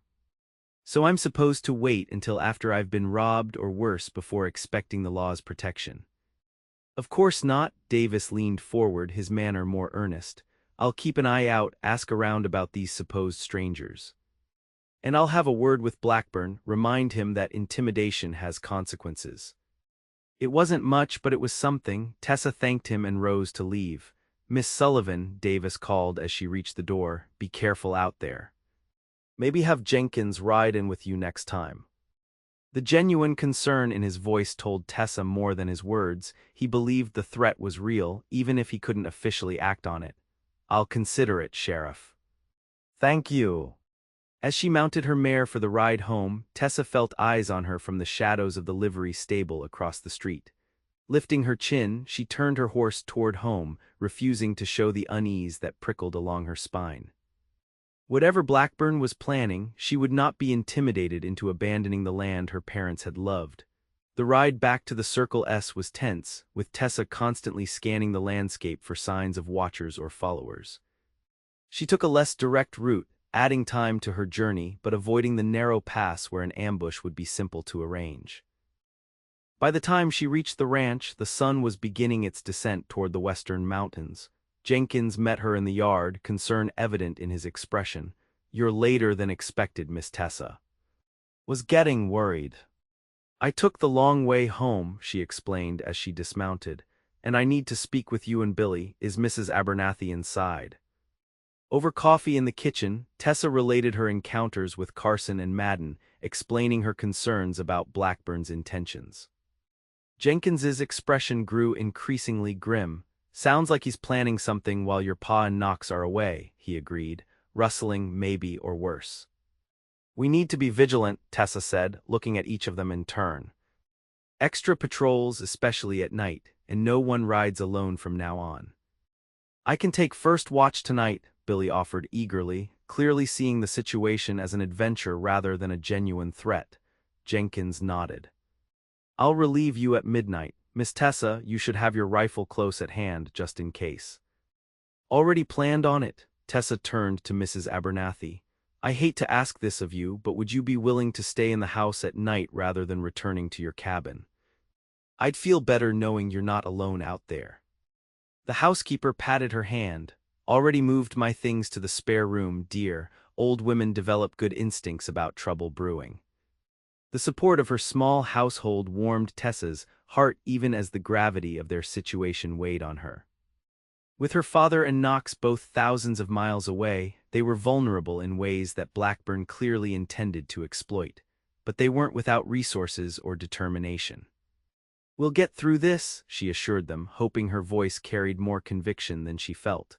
"The cattle drive is less than 3 weeks away. If we can hold on until then, we'll have the funds to pay the bank note regardless of when Carson demands it." As the others nodded their agreement, Tessa found herself wishing fervently that Knox were there beside her, his steady presence a bulwark against the threats gathering like storm clouds on the horizon. but wishes wouldn't protect the Circle S. For that, she would need courage, vigilance, and perhaps a measure of the luck that had sustained her family through previous hardships. That night, as she checked her father's rifle before placing it beside her bed, Tessa found herself wondering where Knox was at that moment, whether he was watching over her father as promised, whether he ever thought of her during quiet moments. The questions led nowhere useful, so she turned her mind to practical matters. The upcoming cattle drive, the bank note, the defenses they could muster against whatever Blackburn might be planning. Sleep came fitfully, her dreams a confusing blend of past and present, her mother's death, her father's illness, Knox's arrival, all woven together with a sense of impending loss that left her restless and unrested when dawn finally broke over the eastern hills. Philadelphia was a shock to Knox's system after months on the frontier. The city's brick buildings, cobblestone streets, and teeming population were a stark contrast to Montana's vast open spaces and small settlements. The noise alone, carriage wheels on pavement, street vendors calling their wares, the constant hum of thousands of people moving about their business, set his nerves on edge. William, however, seemed to find a renewed energy in the familiar surroundings of the city where he'd spent his youth. Though still obviously weakened by his illness, he navigated the streets with confidence, pointing out landmarks and sharing stories of his early years as they made their way to his brother's home in a fashionable neighborhood north of the center. The Sullivan family townhouse was an elegant three-story brick structure with tall windows and ornate ironwork. A somber wreath hung on the door, marking the household's mourning. Knox felt acutely out of place as a maid in black dress admitted them to a foyer more luxurious than any home he'd entered since before the war. Uncle William, a young woman, hurried down the stairs, her black mourning dress rustling as she moved to embrace William. "Thank God you've made it safely. We weren't sure you'd be well enough to travel." "Sarah, my dear," William returned her embrace warmly. "I'm so sorry about your father. How is your mother bearing up?" "As well as can be expected. She's resting now, but she'll be so relieved to see you." Sarah turned curious eyes to Knox. "And this is Knox Keller," William introduced him. "A friend who kindly agreed to accompany me on the journey. Knox, this is my niece, Sarah Sullivan." Sarah offered her hand with the easy grace of someone accustomed to social niceties. "How do you do, Mr. Keller? We're grateful for your assistance to my uncle." "Ma'am," Knox accepted her hand briefly, feeling awkward in his new suit despite Tessa's assurances before their departure that he looked perfectly presentable. "My condolences for your loss." Sarah's smile was sad but genuine. "Thank you. Please, both of you come through to the parlor. You must be exhausted after such a long journey." The next few days passed in a blur of funeral preparations, family gatherings, and the formal rituals of mourning that Eastern society demanded. Knox did his best to remain unobtrusive, staying close enough to assist William when needed while avoiding the curious glances and occasional probing questions from the extended Sullivan family. Peter Sullivan's funeral was well attended, the church filled with Philadelphia's upper society paying their respects to a man who had been, Knox gathered, a successful banker and civic leader. Throughout the service, Knox found himself studying the differences between the two Sullivan brothers. Peter, even in death, presenting an image of East Coast prosperity and refinement, while William, despite his illness, carried the weathered dignity of a man who had built something with his own hands in the unforgiving West. It was easy to see which brother had been wealthier in material terms. Yet observing the genuine grief of Peter's widow and children, alongside the quiet strength William demonstrated despite his physical weakness, Knox couldn't help wondering which man had been richer in the things that truly mattered. The thought led inevitably to Tessa, and to the telegraph they had received from her just before the funeral, relating her conversation with Carson at the bank. While her message had been carefully worded to avoid causing William undue worry, Knox recognized the underlying concern. Blackburn was making moves against the Circle S and Tessa was facing them alone. The evening after the funeral, Knox found William in his brother's study, sorting through papers with Sarah. When Knox entered, William looked up with evident relief at the interruption. "Knox, come in. Sarah was just helping me make sense of some of Peter's affairs." He gestured to the chair beside his. "These legal documents might as well be written in Greek for all the sense I can make of them." Sarah smiled apologetically. Father's will is fairly straightforward, but there are some business matters that need attention. I should leave you two to talk, though. Mother will be wondering where I've disappeared to." After she left, William sighed, rubbing his temples. Peter always did like his paperwork. I think he was secretly disappointed I chose cattle over banking. Knox settled into the indicated chair. Seems like he did well for himself. Yes, very well. This house alone is worth more than the Circle S and all its stock combined. William gazed around the book-lined study with a mixture of appreciation and detachment. Yet I never envied him, not really. Different dreams, I suppose. "Mr. Sullivan," Knox began, choosing his words carefully, "I'm concerned about Miss Sullivan's telegraph. If Blackburn is pressuring the bank, and with us so far away." William nodded, his expression growing grave. "I've been thinking about that too. The timing of Peter's death couldn't have been worse for our situation back home." He hesitated, then continued with evident reluctance. "Actually, there's something I need to discuss with you, Knox, something that might affect your future with the Circle S." The phrasing sent a chill through Knox. "Sir." William withdrew an envelope from inside his jacket, handling it with a care that suggested its contents were significant. "Peter left this for me, a letter he wrote when he learned of my illness last winter. Sarah gave it to me after the funeral." He opened the envelope and removed a single sheet of paper covered in neat handwriting. "My brother was a careful man, always planning for contingencies. When he heard I was ill, he set aside funds, a substantial amount to be used for the Circle S in the event of my death." Knox frowned, trying to understand the implications. "But you've recovered, sir." "Yes, but the funds remain available should I choose to accept them." William met Knox's gaze directly. "Enough to pay off the bank note entirely and provide capital for expanding the herd." Peter called it his investment in the frontier spirit, though I suspect it was more his way of making amends for doubting my decision to go west all those years ago. The revelation hung in the air between them. Knox was the first to break the silence. "That's remarkable news, sir. Miss Sullivan will be relieved." "Yes, she will." William carefully refolded the letter. "But it also presents a choice. Taking Peter's money would secure the Circle S for the foreseeable future. Tessa would no longer need to worry about the banknote or Blackburn's machinations." "I don't understand the hesitation," Knox admitted. "It seems like the answer to your problems." William's smile was tinged with sadness. "Perhaps, but I've built my life on the principle of making my own way, of earning what I have through honest work rather than family connections. Accepting Peter's money, even as a gift rather than charity, feels like compromising that principle." Knox considered this, understanding the older man's pride even as practical concerns nagged at him. "With all due respect, sir, principles won't protect Miss Sullivan from Blackburn if he's determined to take your land." "No, they won't," William agreed quietly, "which is why I'm inclined to accept the gift despite my misgivings." He fixed Knox with a penetrating gaze. "But there's another matter to consider. If the Circle S is no longer in financial jeopardy, Tessa's future takes on a different complexion." Knox shifted uncomfortably, sensing the conversation was veering into territory he deliberately avoided. "I'm not sure I follow, sir." "I think you do." William's eyes were kind but knowing. "My daughter is a beautiful, intelligent woman with a substantial ranch that would soon be free of debt. She would have no shortage of suitors once word of our changed circumstances spread." The thought of Tessa surrounded by eager suitors sent an unexpected pang of jealousy through Knox. "That would be natural, I suppose." "Indeed.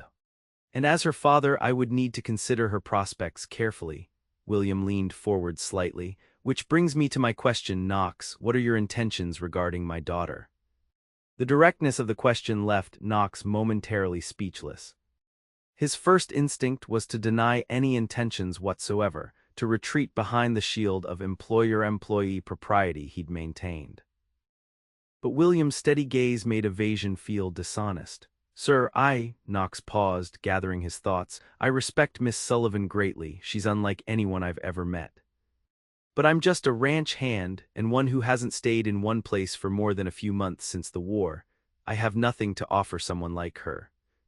That's not what I asked, William pointed out gently. I asked about your intentions, not your qualifications. Knox ran a hand through his hair, a gesture of frustration he rarely allowed himself.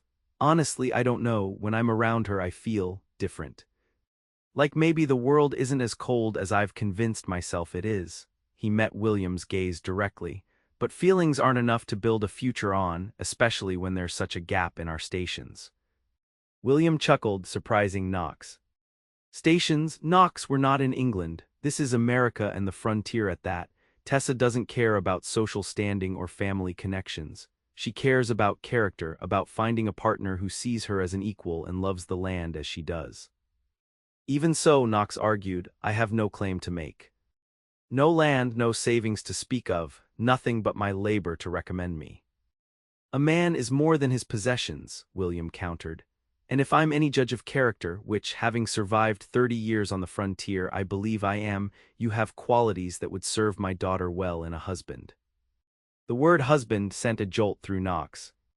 He hadn't allowed himself to think that far ahead, to envision a future that permanent with anyone, let alone someone as remarkable as Tessa Sullivan. William seemed to sense his discomfort and softened his approach.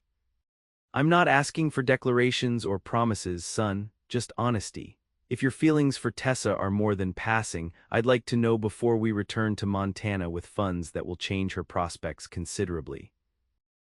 Knox took a deep breath, forcing himself to confront emotions he'd been avoiding since his first day at the Circle S. I care for her, sir. More than I intended to, more than is probably wise given my past and her future. But I haven't spoken of it to her, and I don't know if she feels anything similar. William's smile suggested he knew more than he was saying. I see. Well, we have another week here before we begin our journey home.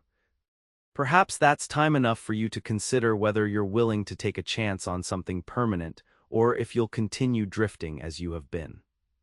The conversation left Knox restless, his thoughts churning as he lay awake that night in the comfortable guest room of the Sullivan townhouse. William's question had forced him to acknowledge feelings he'd been carefully avoiding, to consider possibilities he'd long since dismissed as unattainable for a man with his history. Could he build a life with Tessa? Did he even remember how to open himself to that kind of vulnerability after years of deliberate isolation? And most uncertainly of all, could someone as vibrant and wholehearted as Tessa possibly return feelings for someone as guarded and damaged as himself? The questions haunted him through the remainder of their time in Philadelphia, a counterpoint to the formal dinners, legal meetings, and family gatherings that filled their days. When they finally boarded the westbound train a week after the funeral, Knox was no closer to resolving his internal conflict, though William's decision about his brother's bequest had been made.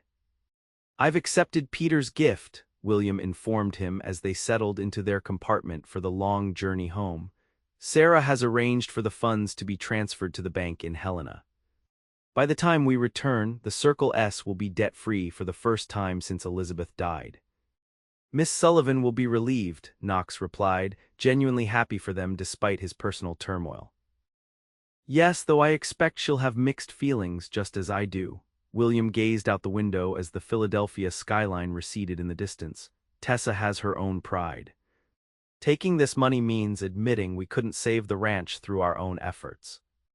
Knox considered this, or it means accepting help from family who care about you. There's no shame in that. William's eyebrows rose slightly at this perspective. For someone so determined to stand alone, that's a surprisingly nuanced view. Knox shrugged, uncomfortable with the observation. Maybe I'm learning. Perhaps we both are, William murmured, his gaze returning to the passing landscape. As the train carried them westward, Knox found his thoughts increasingly occupied with Tessa and the ranch they'd left behind. The unease that had nagged at him since her telegraph grew stronger with each passing day, a sense of foreboding that intensified as they crossed Nebraska and entered Wyoming territory. It was in Cheyenne during their scheduled stopover that Knox's fears were confirmed in the most unexpected way. While William rested at their hotel, Knox visited the telegraph office to send word of their progress and expected arrival date. The operator, a middle-aged man with ink-stained fingers, looked up from his key with surprise when Knox gave his destination. Whispering Pines had a message come through just this morning for William Sullivan. Said it was urgent. Knox's heart rate quickened. I'm traveling with Mr. Sullivan, I can take the message to him. The operator hesitated only briefly before retrieving the telegram. Supposed to deliver it directly, but seeing as you're with him and he's ailing. Knox thanked him and stepped outside to read the message in the late afternoon sunlight. The terse words sent a cold wave of dread through him. Rustlers hit North Pasture, stop 20 head taken, stop JNKINS injured, stop Blackburn pressing advantage, stop Carson calling note early, stop please, advise, stop Tessa. Without hesitation, Knox returned to the telegraph office and sent a response, using William's name but adding his own signature. Received message, stop returning soonest possible, stop hold firm, stop William Sullivan and Knoxkeller. Then he hurried back to the hotel, his mind racing. William was resting in their shared room, looking pale against the white pillows. You should be resting too, he remarked as Knox entered. The train leaves at 7 tomorrow morning. There's been a development, Knox said, handing over the telegram. From Miss Sullivan. William read it quickly, his expression growing grave. This is exactly what I feared. Blackburn's making his move while we're away. We need to get back, Knox agreed. But the next train west isn't until morning. William pushed himself up to a sitting position with visible effort. Knox, I need to be honest with you, I'm not recovering as quickly as I'd hoped. The journey here taxed me more than I let on, and I fear the return trip will be worse. Concern sharpened Knox's focus. Should I fetch a doctor? No, nothing like that. But I won't be in any condition to help Tessa when we return, not for some time. William met Knox's gaze directly. She'll need you, son, more than ever. The implications were clear. Knox nodded, determination settling over him like a familiar coat. You rest, sir, I'll make arrangements for our departure tomorrow. As he turned to leave, William called after him softly, Knox. Whatever happens with the ranch, with Tessa, remember what I said in Philadelphia. A man is more than his possessions. Don't let fear of inadequacy keep you from reaching for happiness. The words followed Knox as he made preparations for their journey, securing their tickets and sending another telegraph to the Circle S with their expected arrival date. By the time he returned to the hotel for dinner, a plan had begun to form in his mind, not just for dealing with Blackburn and the immediate threat to the ranch, but for his own future as well. For the first time since the war, Knox allowed himself to envision a life beyond mere survival, a future that included roots and connections and, most surprisingly, love. Whether that vision could become reality remained to be seen, but as the train carried them westward the following day, Knox found himself impatient to return to Montana and to the woman who had, against all odds, awakened his heart from its long slumber. The 2 weeks following her father and Knox's departure had been the most difficult of Tessa's life. The rustling incident came 5 days after they left, 20 prime cattle taken from the North Pasture under cover of darkness, and Jenkins shot in the shoulder when he attempted to intervene. The bullet had passed through cleanly, and Mrs. Abernathy's nursing skills had prevented infection, but he remained weak and unable to work, leaving only young Billy and Tessa herself to manage the ranch's daily operations. Sheriff Davis had investigated, of course, but with little evidence beyond hoofprints leading toward Double Diamond land, he could take no action against Blackburn or his men. The loss of the cattle was devastating enough, but Carson's subsequent notification that the bank expected payment by September 15th rather than the end of the month had left Tessa reeling. Her only consolation had been the telegraph from her father and Knox promising their swift return. In the meantime, she had done what she could, moving the remaining cattle to pastures closer to the ranch house, keeping watch through exhausting nights, and presenting a brave face to Jenkins, Billy, and Mrs. Abernathy, despite her growing fear that they might lose everything her parents had worked for. On this particular morning, 2 days before her father and Knox were expected to arrive, Tessa sat at the kitchen table reviewing their dwindling options while Mrs. Abernathy prepared breakfast. The cattle drive is scheduled to begin next week, she said, more to herself than the housekeeper. Even without the stolen head, we should be able to meet the note if we can get a fair price in Helena. Mrs. Abernathy set a cup of coffee before her. You look exhausted, dear. Did you sleep at all last night? A few hours, Tessa admitted. I keep thinking I hear riders approaching. You can't go on like this. Let Billy take the watch tonight. Tessa shook her head. He's too young to face what might come. Besides, I need him rested for the day work. The sound of hoofbeats in the yard brought them both to attention. Tessa moved to the window, her hand automatically reaching for the rifle she kept nearby these days. It's Sheriff Davis, she reported, relief evident in her voice. Alone, thank goodness. She went to the door to greet him, noting the grim set of his mouth as he dismounted. Sheriff, what brings you out so early? News, Miss Sullivan, and I'm afraid it's not good. Davis removed his hat, turning it in his hands. Mind if I come in? This might take some explaining. Over coffee at the kitchen table, Davis outlined the situation. Blackburn's filed a claim with the territorial court in Helena, asserting that the Circle S cattle have been grazing illegally on Double Diamond land. Tessa stared at him in disbelief. That's absurd. Our boundary lines have been established for 20 years. I know that and you know that, but Blackburn's produced a survey from last year that shows different markers than what your father registered when he claimed the land. Davis sighed heavily. It's a legal maneuver, Miss Sullivan. He's trying to tie up your cattle in a court dispute so you can't drive them to market before the banknote comes due. The calculated cruelty of the strategy left Tessa momentarily speechless. Without the proceeds from the cattle drive, they would have no way to meet Carson's accelerated deadline. Can he do that? Mrs. Abernathy asked, her weathered face creased with concern. He already has, Davis confirmed. The court has issued a temporary restraining order preventing the sale of any Circle S cattle until a hearing can be held. When is the hearing? Tessa asked, her mind racing to find a solution. September 20th. 5 days after the banknote was due. The timing was too perfect to be coincidental. Blackburn had clearly coordinated with Carson to ensure the Circle S would be forced into default. This is theft, plain and simple, Tessa said, anger replacing her initial shock. Blackburn steals our cattle, pressures the bank to accelerate our note, and now prevents us from selling what remains of our herd. And the law allows this. Davis had the grace to look uncomfortable. The law isn't perfect, Miss Sullivan, especially out here. Men like Blackburn know how to use it to their advantage. And honest people suffer for it. Tessa rose and paced to the window, gazing out at the ranch that had been her only home. Have you told Blackburn about your visit here? No, ma'am, came straight from Helena when I heard about the restraining order. Tessa turned back to him, a plan beginning to form in her mind. And no one else knows you're here. Davis frowned slightly. No, but I don't see how that matters. It matters because I need time to act before Blackburn realizes I know about the restraining order. Tessa's voice took on a decisive edge that surprised even herself.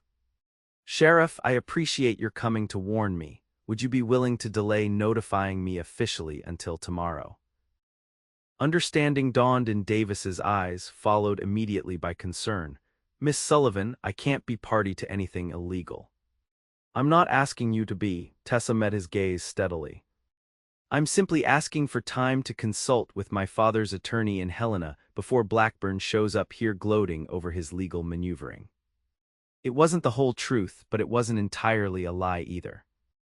Davis studied her for a long moment before sighing in resignation. I suppose I could finish some other business in the area before making my way back to town. Might not get around to filing my report on the restraining order until late tomorrow. He rose, settling his hat back on his head. But whatever you're planning, be careful. Blackburn's not a man to cross lightly. After Davis departed, Tessa turned to Mrs. Abernathy with determined eyes. I need you to ride to the Jensen place. Ask if they can spare 2 men to help with a special project today, if possible. Tell them I'll pay double the going rate. The housekeeper nodded, already reaching for her shawl. And what will you be doing while I'm gone? Preparing for battle, Tessa replied grimly. One way or another, Blackburn is not going to win. The rest of the day passed in a flurry of activity. To Tessa's relief, the Jensen ranch sent not just 2 but 4 experienced hands, friends of her father who had heard about Jenkins's injury and were glad to help. By nightfall, they had implemented the first phase of Tessa's desperate plan, moving half the remaining cattle from Circle S land into the high mountain pasture that technically belonged to neither the Circle S nor the Double Diamond, a disputed area that had never been formally claimed by either ranch. It wasn't a permanent solution, but it would keep at least some of their herd beyond Blackburn's immediate reach while they figured out a way to challenge the restraining order or meet the banknote through other means. The following morning brought new complications. Tessa had just returned from checking on Jenkins when she spotted riders approaching, Blackburn himself, accompanied by Silas Madden and two other men she didn't recognize. "Miss Sullivan," Blackburn called as they entered the yard, his tone falsely genial. "Fine day, isn't it?" Tessa stood on the porch, deliberately keeping her hands visible though the rifle waited just inside the door. "Mr. Blackburn. This is an unexpected visit." "Oh, I think you've been expecting me for some time now." Blackburn dismounted with fluid grace despite his size, his dark eyes never leaving her face. "I've come with news that might interest you. If it's about the restraining order on our cattle, Sheriff Davis has already informed me." Tessa took satisfaction in the momentary surprise that crossed his features. "Your tactics are transparent, Mr. Blackburn, and they won't work." Blackburn recovered quickly, his smile turning cold. "Brave words, Miss Sullivan, but the facts remain: you can't sell your cattle before the banknote comes due, and without that income you'll default. The Circle S will be auctioned, and I'll acquire it legally, without having to deal with your stubborn refusals any longer." "You seem very confident for a man who's built his case on falsified surveys and intimidation." The accusation brought a dangerous glint to Blackburn's eyes. "Careful, Miss Sullivan, slander is a serious charge. So is attempted murder. How is Silas's aim these days? Better than when he shot Jenkins, I hope." Madden shifted in his saddle, hand moving instinctively toward his holster before Blackburn stilled him with a subtle gesture. "Unfortunate business that. Rustlers are a problem for all of us, but it seems Jenkins surprised them in the dark. Could have been anyone taking those cattle." Blackburn's false sympathy was more insulting than outright hostility would have been. "Indeed." Tessa maintained her composure through sheer force of will. "Was there something specific you wanted, Mr. Blackburn, or did you ride all this way simply to gloat?" "Actually, I came to make you one final offer." Blackburn approached the porch steps but stopped when Tessa tensed visibly. $5,000 for the Circle S as is. Enough to pay off your bank note and give you and your father a fresh start somewhere more suitable to your circumstances. The amount was less than half what the ranch was worth, even without the cattle. Tessa didn't bother hiding her contempt. "The answer remains no, Mr. Blackburn. The Circle S is not for sale, not to you, not to anyone. Your pride will be your undoing, Miss Sullivan." All pretense of civility vanished from his tone. "When the bank forecloses, you'll get nothing. Think of your father's health, if not your own future." "My father and I will manage our affairs without your concern, thank you." Tessa straightened her shoulders. "Now, if you'll excuse me, I have work to attend to." Blackburn studied her for a moment longer, something calculating in his gaze that sent a chill down her spine despite the morning warmth. "Very well. But remember, I tried to be generous. What comes next is on your head." As they rode away, Tessa released the breath she'd been holding, her hands trembling slightly with the aftermath of tension. The confrontation had gone as expected, but Blackburn's parting words carried an ominous tone that suggested he had plans beyond the legal maneuvers he'd already set in motion. She spent the remainder of the day in ceaseless activity, checking on the cattle they'd moved to the high pasture, visiting Jenkins to assess his recovery, and reviewing the ranch's finances for any overlooked resource that might help them meet the looming bank note. By evening, exhaustion had settled deep in her bones, but she forced herself to remain vigilant, taking the night watch herself despite Mrs. Abernathy's protests. The night passed quietly, the only sounds the distant lowing of cattle and the whisper of wind through the pines. As dawn approached, Tessa found herself on the porch, rifle across her lap, watching the eastern sky lighten with the promise of another day. Her father and Knox were due to arrive that afternoon if their journey had proceeded as planned. The thought of seeing them again, of no longer bearing the full weight of the ranch's troubles alone, brought a measure of comfort that helped her fight off the bone-deep weariness of too many sleepless nights. The sound of approaching riders jerked her fully awake. Hand tightening on her rifle, Tessa rose to her feet, straining to see through the pre-dawn dimness. 3 figures materialized from the shadows, not Blackburn's men, she realized with relief, but the familiar outlines of the Jensen hands who had helped move the cattle. "Miss Sullivan," the lead rider called softly as they entered the yard. "Sorry to come so early, but there's trouble." Tessa hurried down the steps to meet them. "What's happened?" "Blackburn's men are gathering at the north boundary. Looks like they're planning to move onto Circle S land in force, at least 10 riders, maybe more." The news confirmed her worst fears.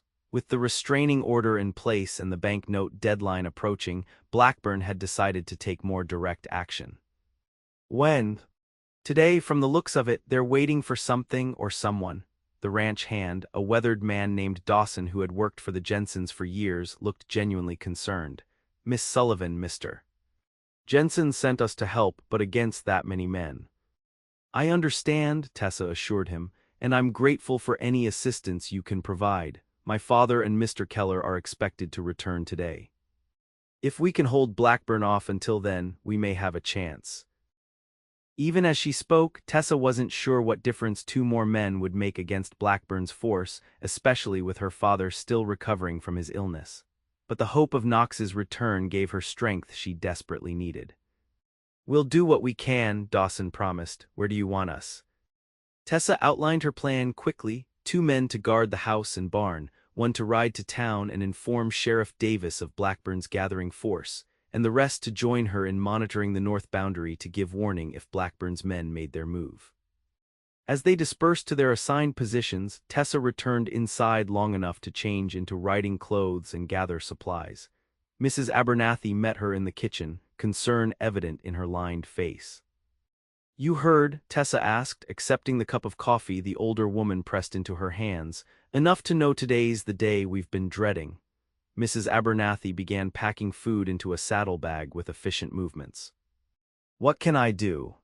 "Stay with Jenkins, keep a rifle handy but stay inside and out of sight." Tessa hesitated, then added gently, "If things go badly, there's money in the strongbox in Pa's desk. Enough to get you and Jenkins somewhere safe." Mrs. Abernathy's eyes filled with tears. "Don't talk that way. Your father and that young man of yours will be here soon, and together you'll find a way through this." "He's not my young man," Tessa corrected automatically, though the description sent a curious warmth through her despite the dire circumstances. "Keep telling yourself that, dear." Mrs. Abernathy handed over the packed saddlebag. "Now go do what needs doing, I'll keep watch here." With a grateful nod, Tessa hurried out to where her mare waited, already saddled by one of the Jensen hands. As she mounted and turned toward the north boundary, the sun crested the eastern hills, painting the landscape in golden light that belied the darkness of the day's likely events. Whatever happened, Tessa was determined to face it with the same courage and dignity her parents had taught her through example, defending what was rightfully hers until the very end. The train journey back to Montana seemed interminable to Knox, each mile that brought them closer to Whispering Pines only heightening his concern for Tessa and the ranch. William's condition had deteriorated during their return trip, the strain of travel and worry about his daughter taking an evident toll on his already weakened constitution. By the time they reached Helena, he was feverish and struggling to maintain his usual composure. "You should see a doctor here," Knox urged as they transferred to the smaller local train that would take them the final leg to Whispering Pines. "Miss Sullivan would want you to take care of yourself." William shook his head stubbornly. "No more delays, Tessa needs us. I can rest once we're home." Knox didn't argue further, recognizing the determination that seemed characteristic of all Sullivans. Instead, he made William as comfortable as possible in their compartment and kept a watchful eye on him throughout the journey. They arrived in Whispering Pines mid-morning, the small station quieter than Knox remembered from their departure. As he helped William down from the train, Sheriff Davis approached with urgency in his stride. "Mr. Sullivan, Mr. Keller, thank God you're back." Davis's expression conveyed the seriousness of the situation even before he spoke. "There's trouble at the Circle S. Blackburn's gathered his men at the north boundary. looking like they're planning to move onto your land. Knox felt William stiffen beside him. Tasso. She's there now with some hands from the Jensen place trying to hold them off. Davis glanced between them, clearly assessing William's weakened state. Ride came in about an hour ago asking for my help, but I'm just one man against Blackburn's crew. How many? Knox asked, already calculating their options. At least 10, maybe more, and they're not just cowboys, some are hard cases Blackburn's brought in special from the looks of them. William swayed slightly, and Knox caught his arm to steady him. Sir, you need to rest, I'll go to the ranch. No, William protested, though his face was alarmingly pale. She's my daughter, my responsibility. Davis intervened with unexpected gentleness. Mr. Sullivan, you look like you can barely stand. Let Keller handle this. I'll organize whatever men I can find in town to follow. After a moment of internal struggle, William nodded reluctantly. Knox, there's something you should know before you go. The funds from Peter, they've been transferred to the Helena Bank. There's a draft letter in my suitcase authorizing payment of the full note. He gripped Knox's arm with surprising strength. Tell Tessa, tell her the ranch is secure no matter what Blackburn does today. Knox nodded, understanding the importance of the message. I will, now get to a doctor, sir. Miss Sullivan will need you healthy when this is over. As Davis helped William toward the town's small medical office, Knox arranged for the quickest horse available from the livery. Within minutes, he was galloping toward the Circle S, the urgency of the situation driving him to push the borrowed stallion to its limits. The journey that normally took over an hour was accomplished in 40 minutes, the horse lathered and breathing hard as Knox approached the ranch from the south. Rather than heading directly to the house, he veered toward the north boundary where Davis had indicated the confrontation was brewing. He heard them before he saw them, raised voices carrying across the open grassland. Cresting a ridge, Knox reined in sharply at the scene before him. On one side of a barbed wire fence stood Blackburn and at least a dozen men, mounted and armed. On the Circle S side, Tessa sat astride her mare, flanked by only 4 riders whom Knox recognized as hands from neighboring ranches. The imbalance of forces was stark and dangerous. No legal right to be here, Tessa was saying as Knox approached, her voice carrying clearly despite her numerical disadvantage. The boundary dispute is scheduled for court hearing, and until then this land remains part of the Circle S. Blackburn's laugh held no humor. Courts are for those who can afford to wait, Miss Sullivan. Your bank note comes due in 3 days and we both know you can't meet it. I'm simply expediting the inevitable. By stealing our land before legal proceedings are complete, Tessa's chin lifted in defiance. That's not expedience, Mr. Blackburn, it's theft. Call it what you like, my men and I are crossing this fence and taking possession of what will soon be mine anyway. If you're wise, you won't try to stop us. The threat hung in the air, unmistakable in its implication. Tessa's allies shifted nervously, clearly outnumbered and outgunned.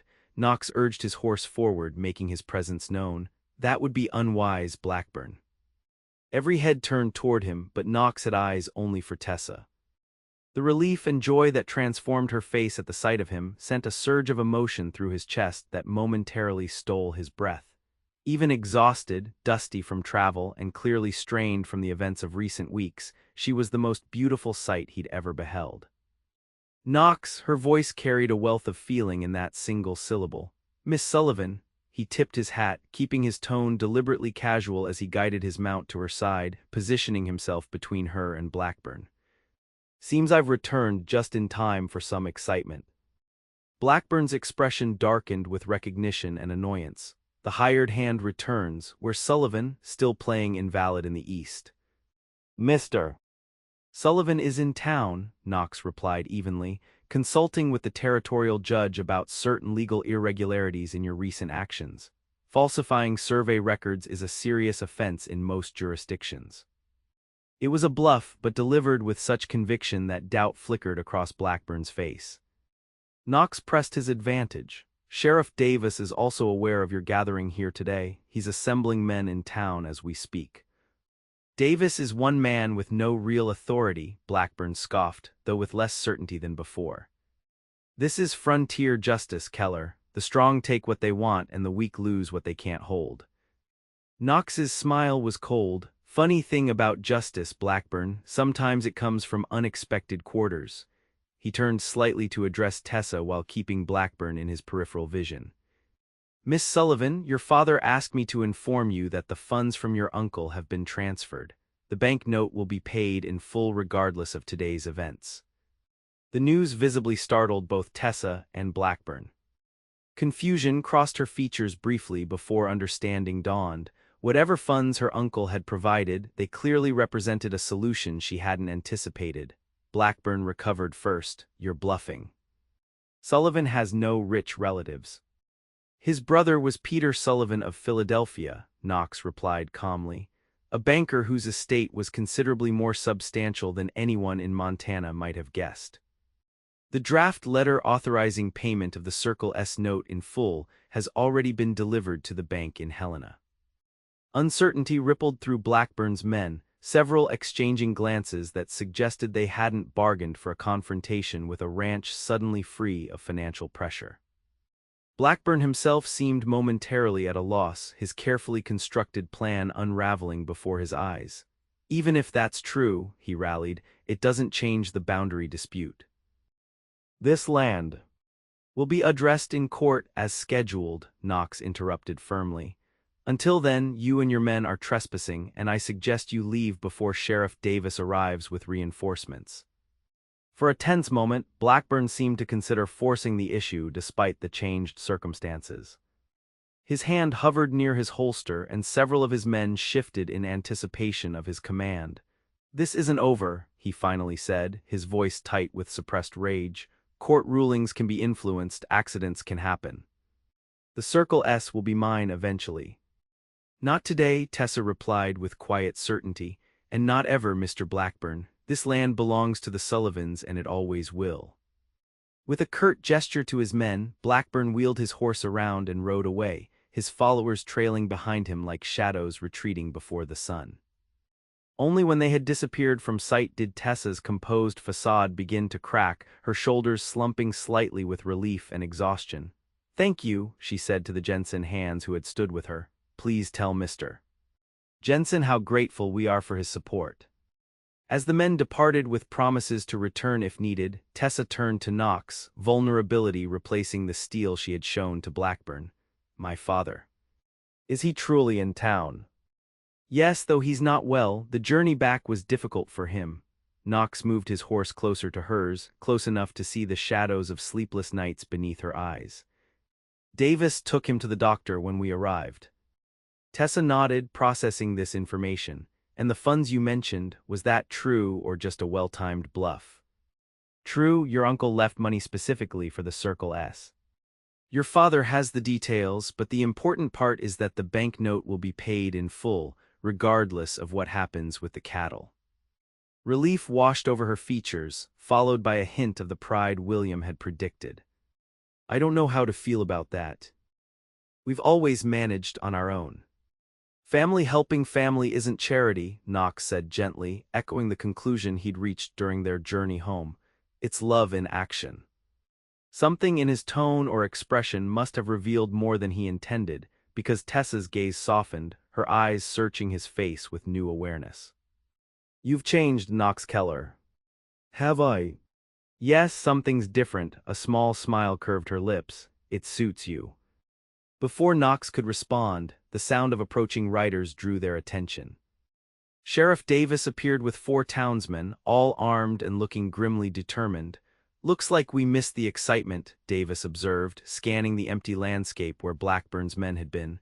They've gone. For now, Tessa confirmed. Thanks to Knox's timely arrival and some unexpected financial news. Davis nodded, visibly relieved to have avoided a violent confrontation. Your father's resting at Doc Wilson's office in town. Wanted me to tell you he's fine, just exhausted from the journey. I should go to him, Tessa said, concern evident in her voice. I'll ride with you, Knox offered, unwilling to let her out of his sight after the danger she had faced. If that's acceptable. The smile she gave him was answer enough, warming him more thoroughly than the Montana sun overhead. As they rode toward town side by side, Knox found himself stealing glances at her profile, memorizing the determined set of her jaw, the graceful line of her neck, the way tendrils of honey-gold hair escaped her hat to curl against her temple. "You've been through a great deal while we were away," he observed. "Rustlers, Blackburn's schemes, the bank pressure, all of it alone." "Not entirely alone," she corrected. "Mrs. Abernathy, Jenkins, and Billy stood by me. And the neighbors helped when they could." She glanced at him, vulnerability showing through her usual composure. "But I missed you, your steadiness, your way of seeing solutions where I saw only problems." The simple admission touched Knox deeply. "I thought of you constantly," he confessed, the words easier to say here, riding across the open prairie with just the two of them than they would have been face to face. "Worried about you, wished I'd never left. You were exactly where you needed to be, helping my father when he needed it most." Tessa's expression softened further. "Knox, about what you said to Blackburn regarding my uncle's bequest. Does this mean the Circle S is truly safe?" "From the bank, yes. Your father can explain the details better than I can, but from what he told me, the funds are substantial, enough to pay the note in full and provide capital for expanding the herd."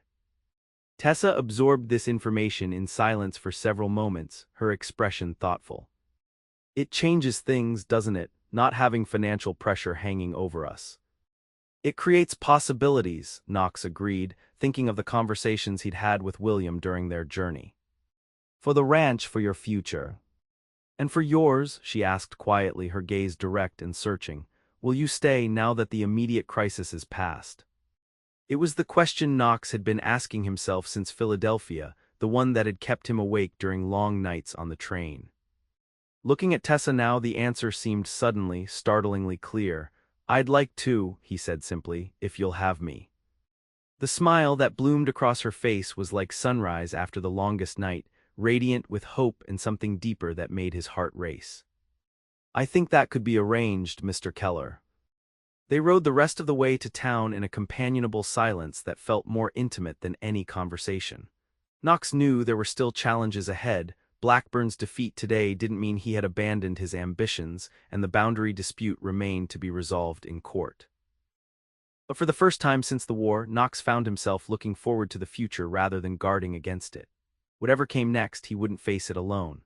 The realization was both terrifying and exhilarating, like standing at the edge of a precipice and finally, after years of hesitation, choosing to leap into the unknown with faith that something wonderful awaited on the other side.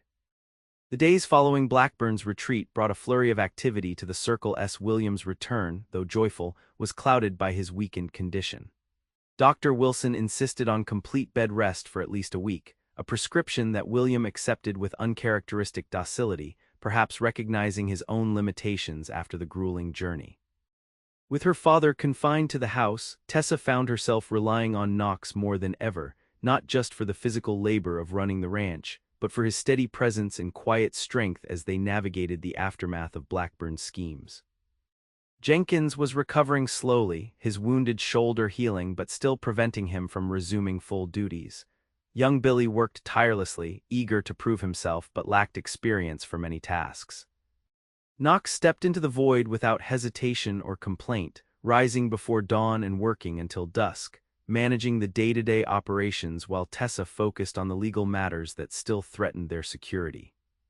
The restraining order on their cattle remained in effect pending the court hearing, but with the banknote no longer an immediate concern, they could afford to wait for justice to take its course.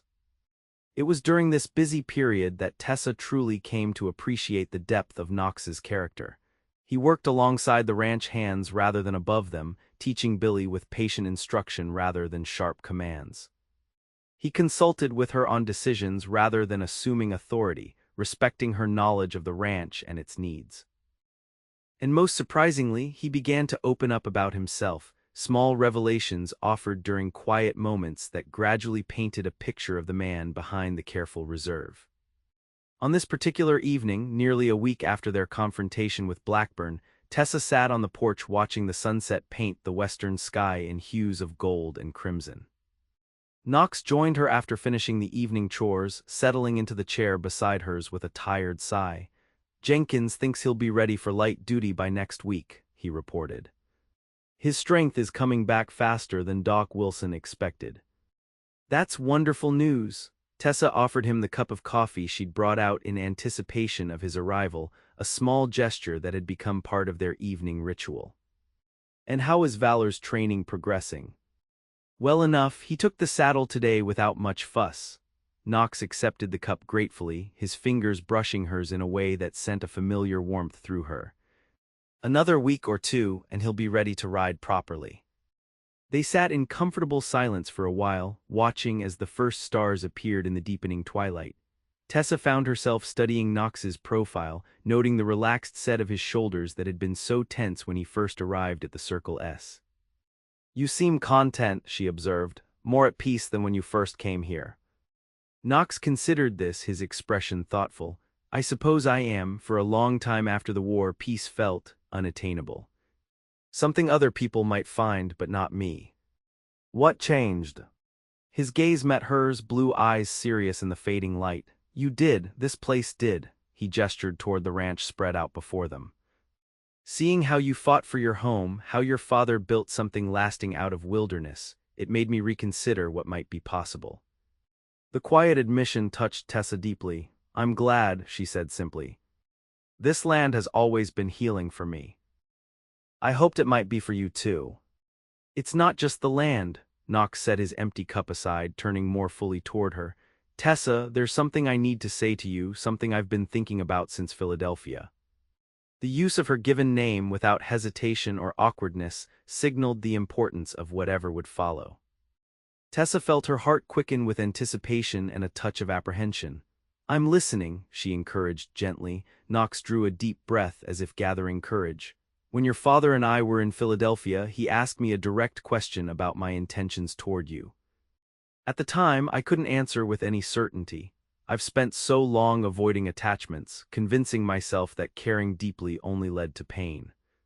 Tessa remained silent, giving him space to continue at his own pace. "The journey back gave me time to think about what I've been running from, about what I might be running toward if I allowed myself to hope again." His gaze held her steadily. "Tessa, I can't offer you wealth or social standing.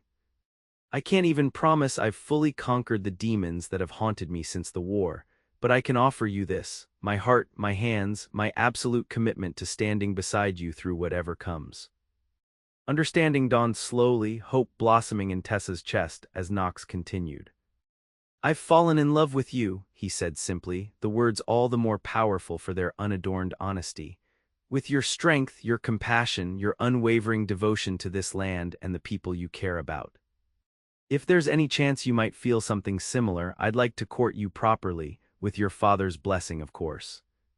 Joy surged through Tessa, so intense it momentarily robbed her of speech.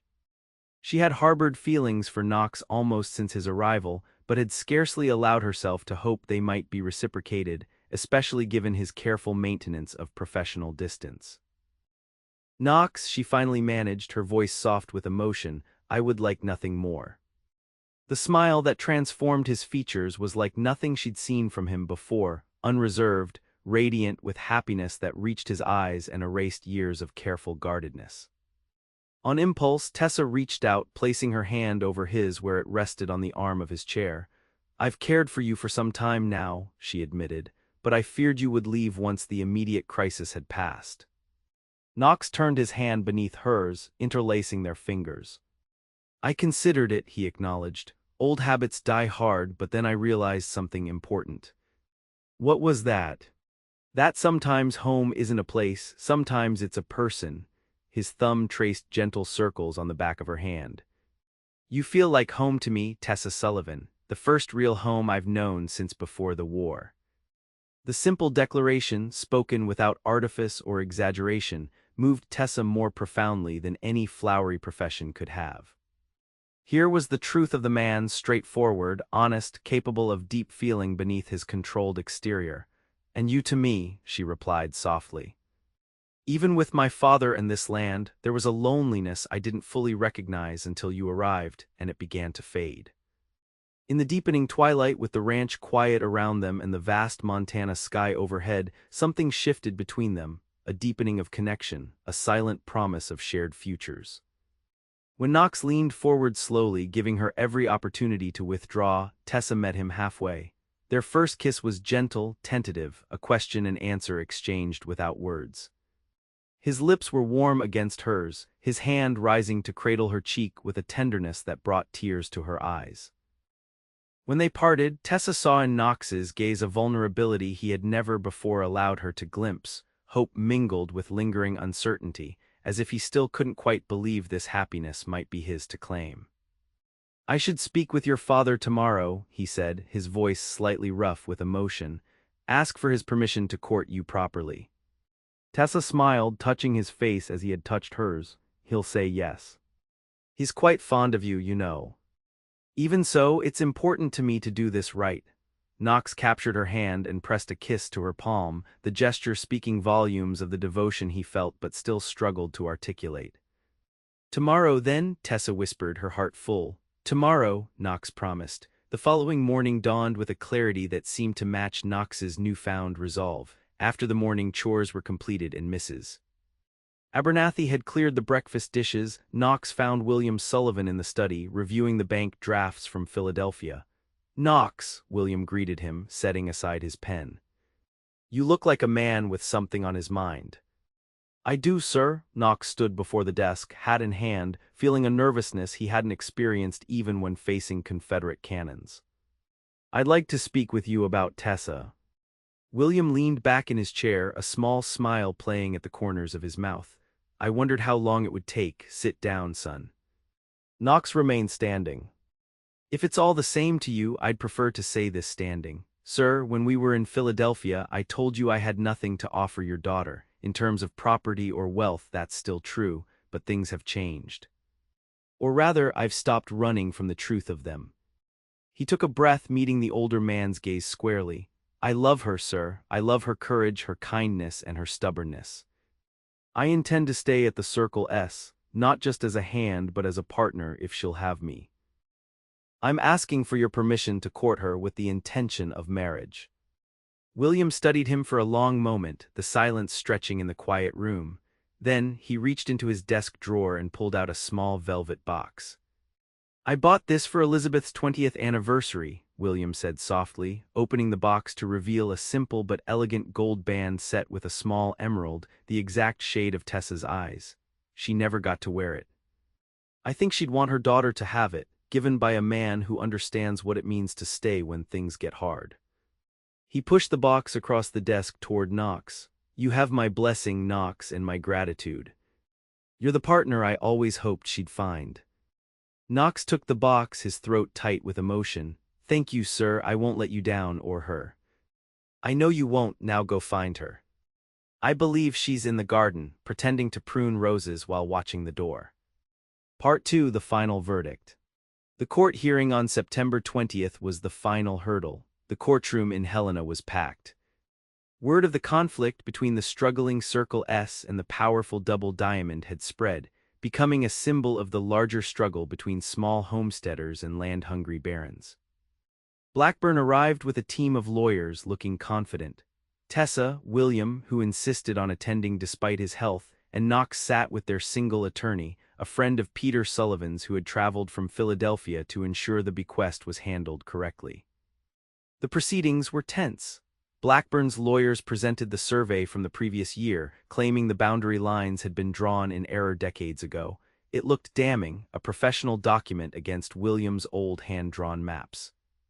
Then it was the Circle S's turn. "Your Honor," their attorney began, "we would like to call Mr. Elias Thorne to the stand." A murmur went through the crowd as the timid county clerk took the stand.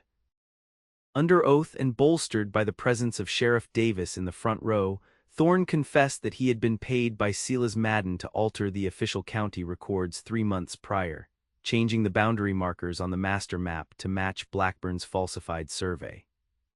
The courtroom erupted. Blackburn turned on his lawyers, his face purple with rage, but the damage was done. The judge banged his gavel, his expression thunderous. "Order, Mr. Blackburn, in light of this testimony, not only is your claim dismissed with prejudice, but I am recommending the district attorney investigate you for fraud and corruption."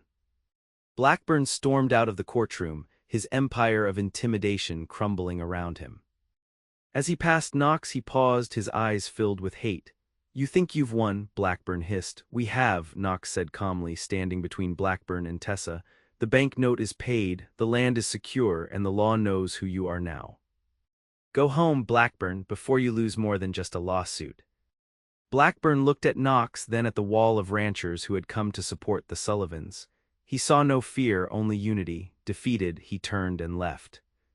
Tessa let out a shaky breath, leaning into Knox's side. "It's over." "It's over," Knox confirmed, wrapping his arm around her. "Let's go home." Part 3 Forever. October brought a golden autumn to the valley. The cattle drive had been a success, the herd fetching top dollar in Helena thanks to the healthy condition of the stock. With Peter's funds securing the future and the immediate profits providing operating capital, the Circle S was thriving. Knox and Tessa rode out to the high ridge overlooking the valley, the same spot where they had first seen the extent of the threat against them. Now it was just peaceful grazing land. They dismounted, letting the horses wander. Knox took Tessa's hand, leading her to the edge of the overlook. "I never thought I'd see it look this peaceful," Tessa said, leaning her head on his shoulder. "It's a good view," Knox agreed. He turned to face her, taking both her hands in his. "But I know a better one." He looked at her, his heart in his eyes. "Tessa, I came here a drifter. I was broken, looking for a place to hide. You gave me a home, you gave me a purpose." He reached into his pocket and pulled out the velvet box William had given him. "Your father gave me this," he said, opening it to reveal the emerald ring. "But my heart gives you this promise. I will love you through the storms and the droughts. I will build with you, fight for you, and stand beside you until the mountains wear down to dust." Tessa gasped, tears filling her eyes as she recognized the ring. "Knox, Tessa Sullivan, will you marry me? Will you make this drifter the happiest man in the Montana Territory?" "Yes," she whispered, her voice cracking with joy. "Yes, Knox, 1,000 times yes." He slid the ring onto her finger. It fit perfectly. He pulled her into his arms, kissing her under the vast, open sky that had once felt so lonely and now felt full of infinite possibility. "Forever," she whispered against his lips. "Forever," he echoed. Epilogue. 5 years later, 1872. The laughter of children rang out across the yard of the Circle. A boy of 4, with dark hair and blue eyes, was chasing a golden retriever puppy, while a toddler with honey-blonde curls sat on a blanket nearby, clapping her hands. William Sullivan sat in his rocking chair on the porch, looking healthier than he had in years, a contented smile on his face as he watched his grandchildren. Knox rode in through the main gate, returning from the roundup. He was dusty and tired, but his eyes were bright. He dismounted, scooping up his son who ran to greet him, then walked toward the house. Tessa stepped out onto the porch, wiping her hands on her apron. She was more beautiful to him now than the day he'd met her in town. "Welcome home," she said, her green eyes soft with love. "Good to be home," Knox replied, kissing her forehead. He looked around at the thriving ranch, the healthy family, the life he had built from the ashes of his past. The cowboy who had fallen in love at first sight had found his redemption. And true to the whisper of her heart all those years ago, it was, indeed, forever.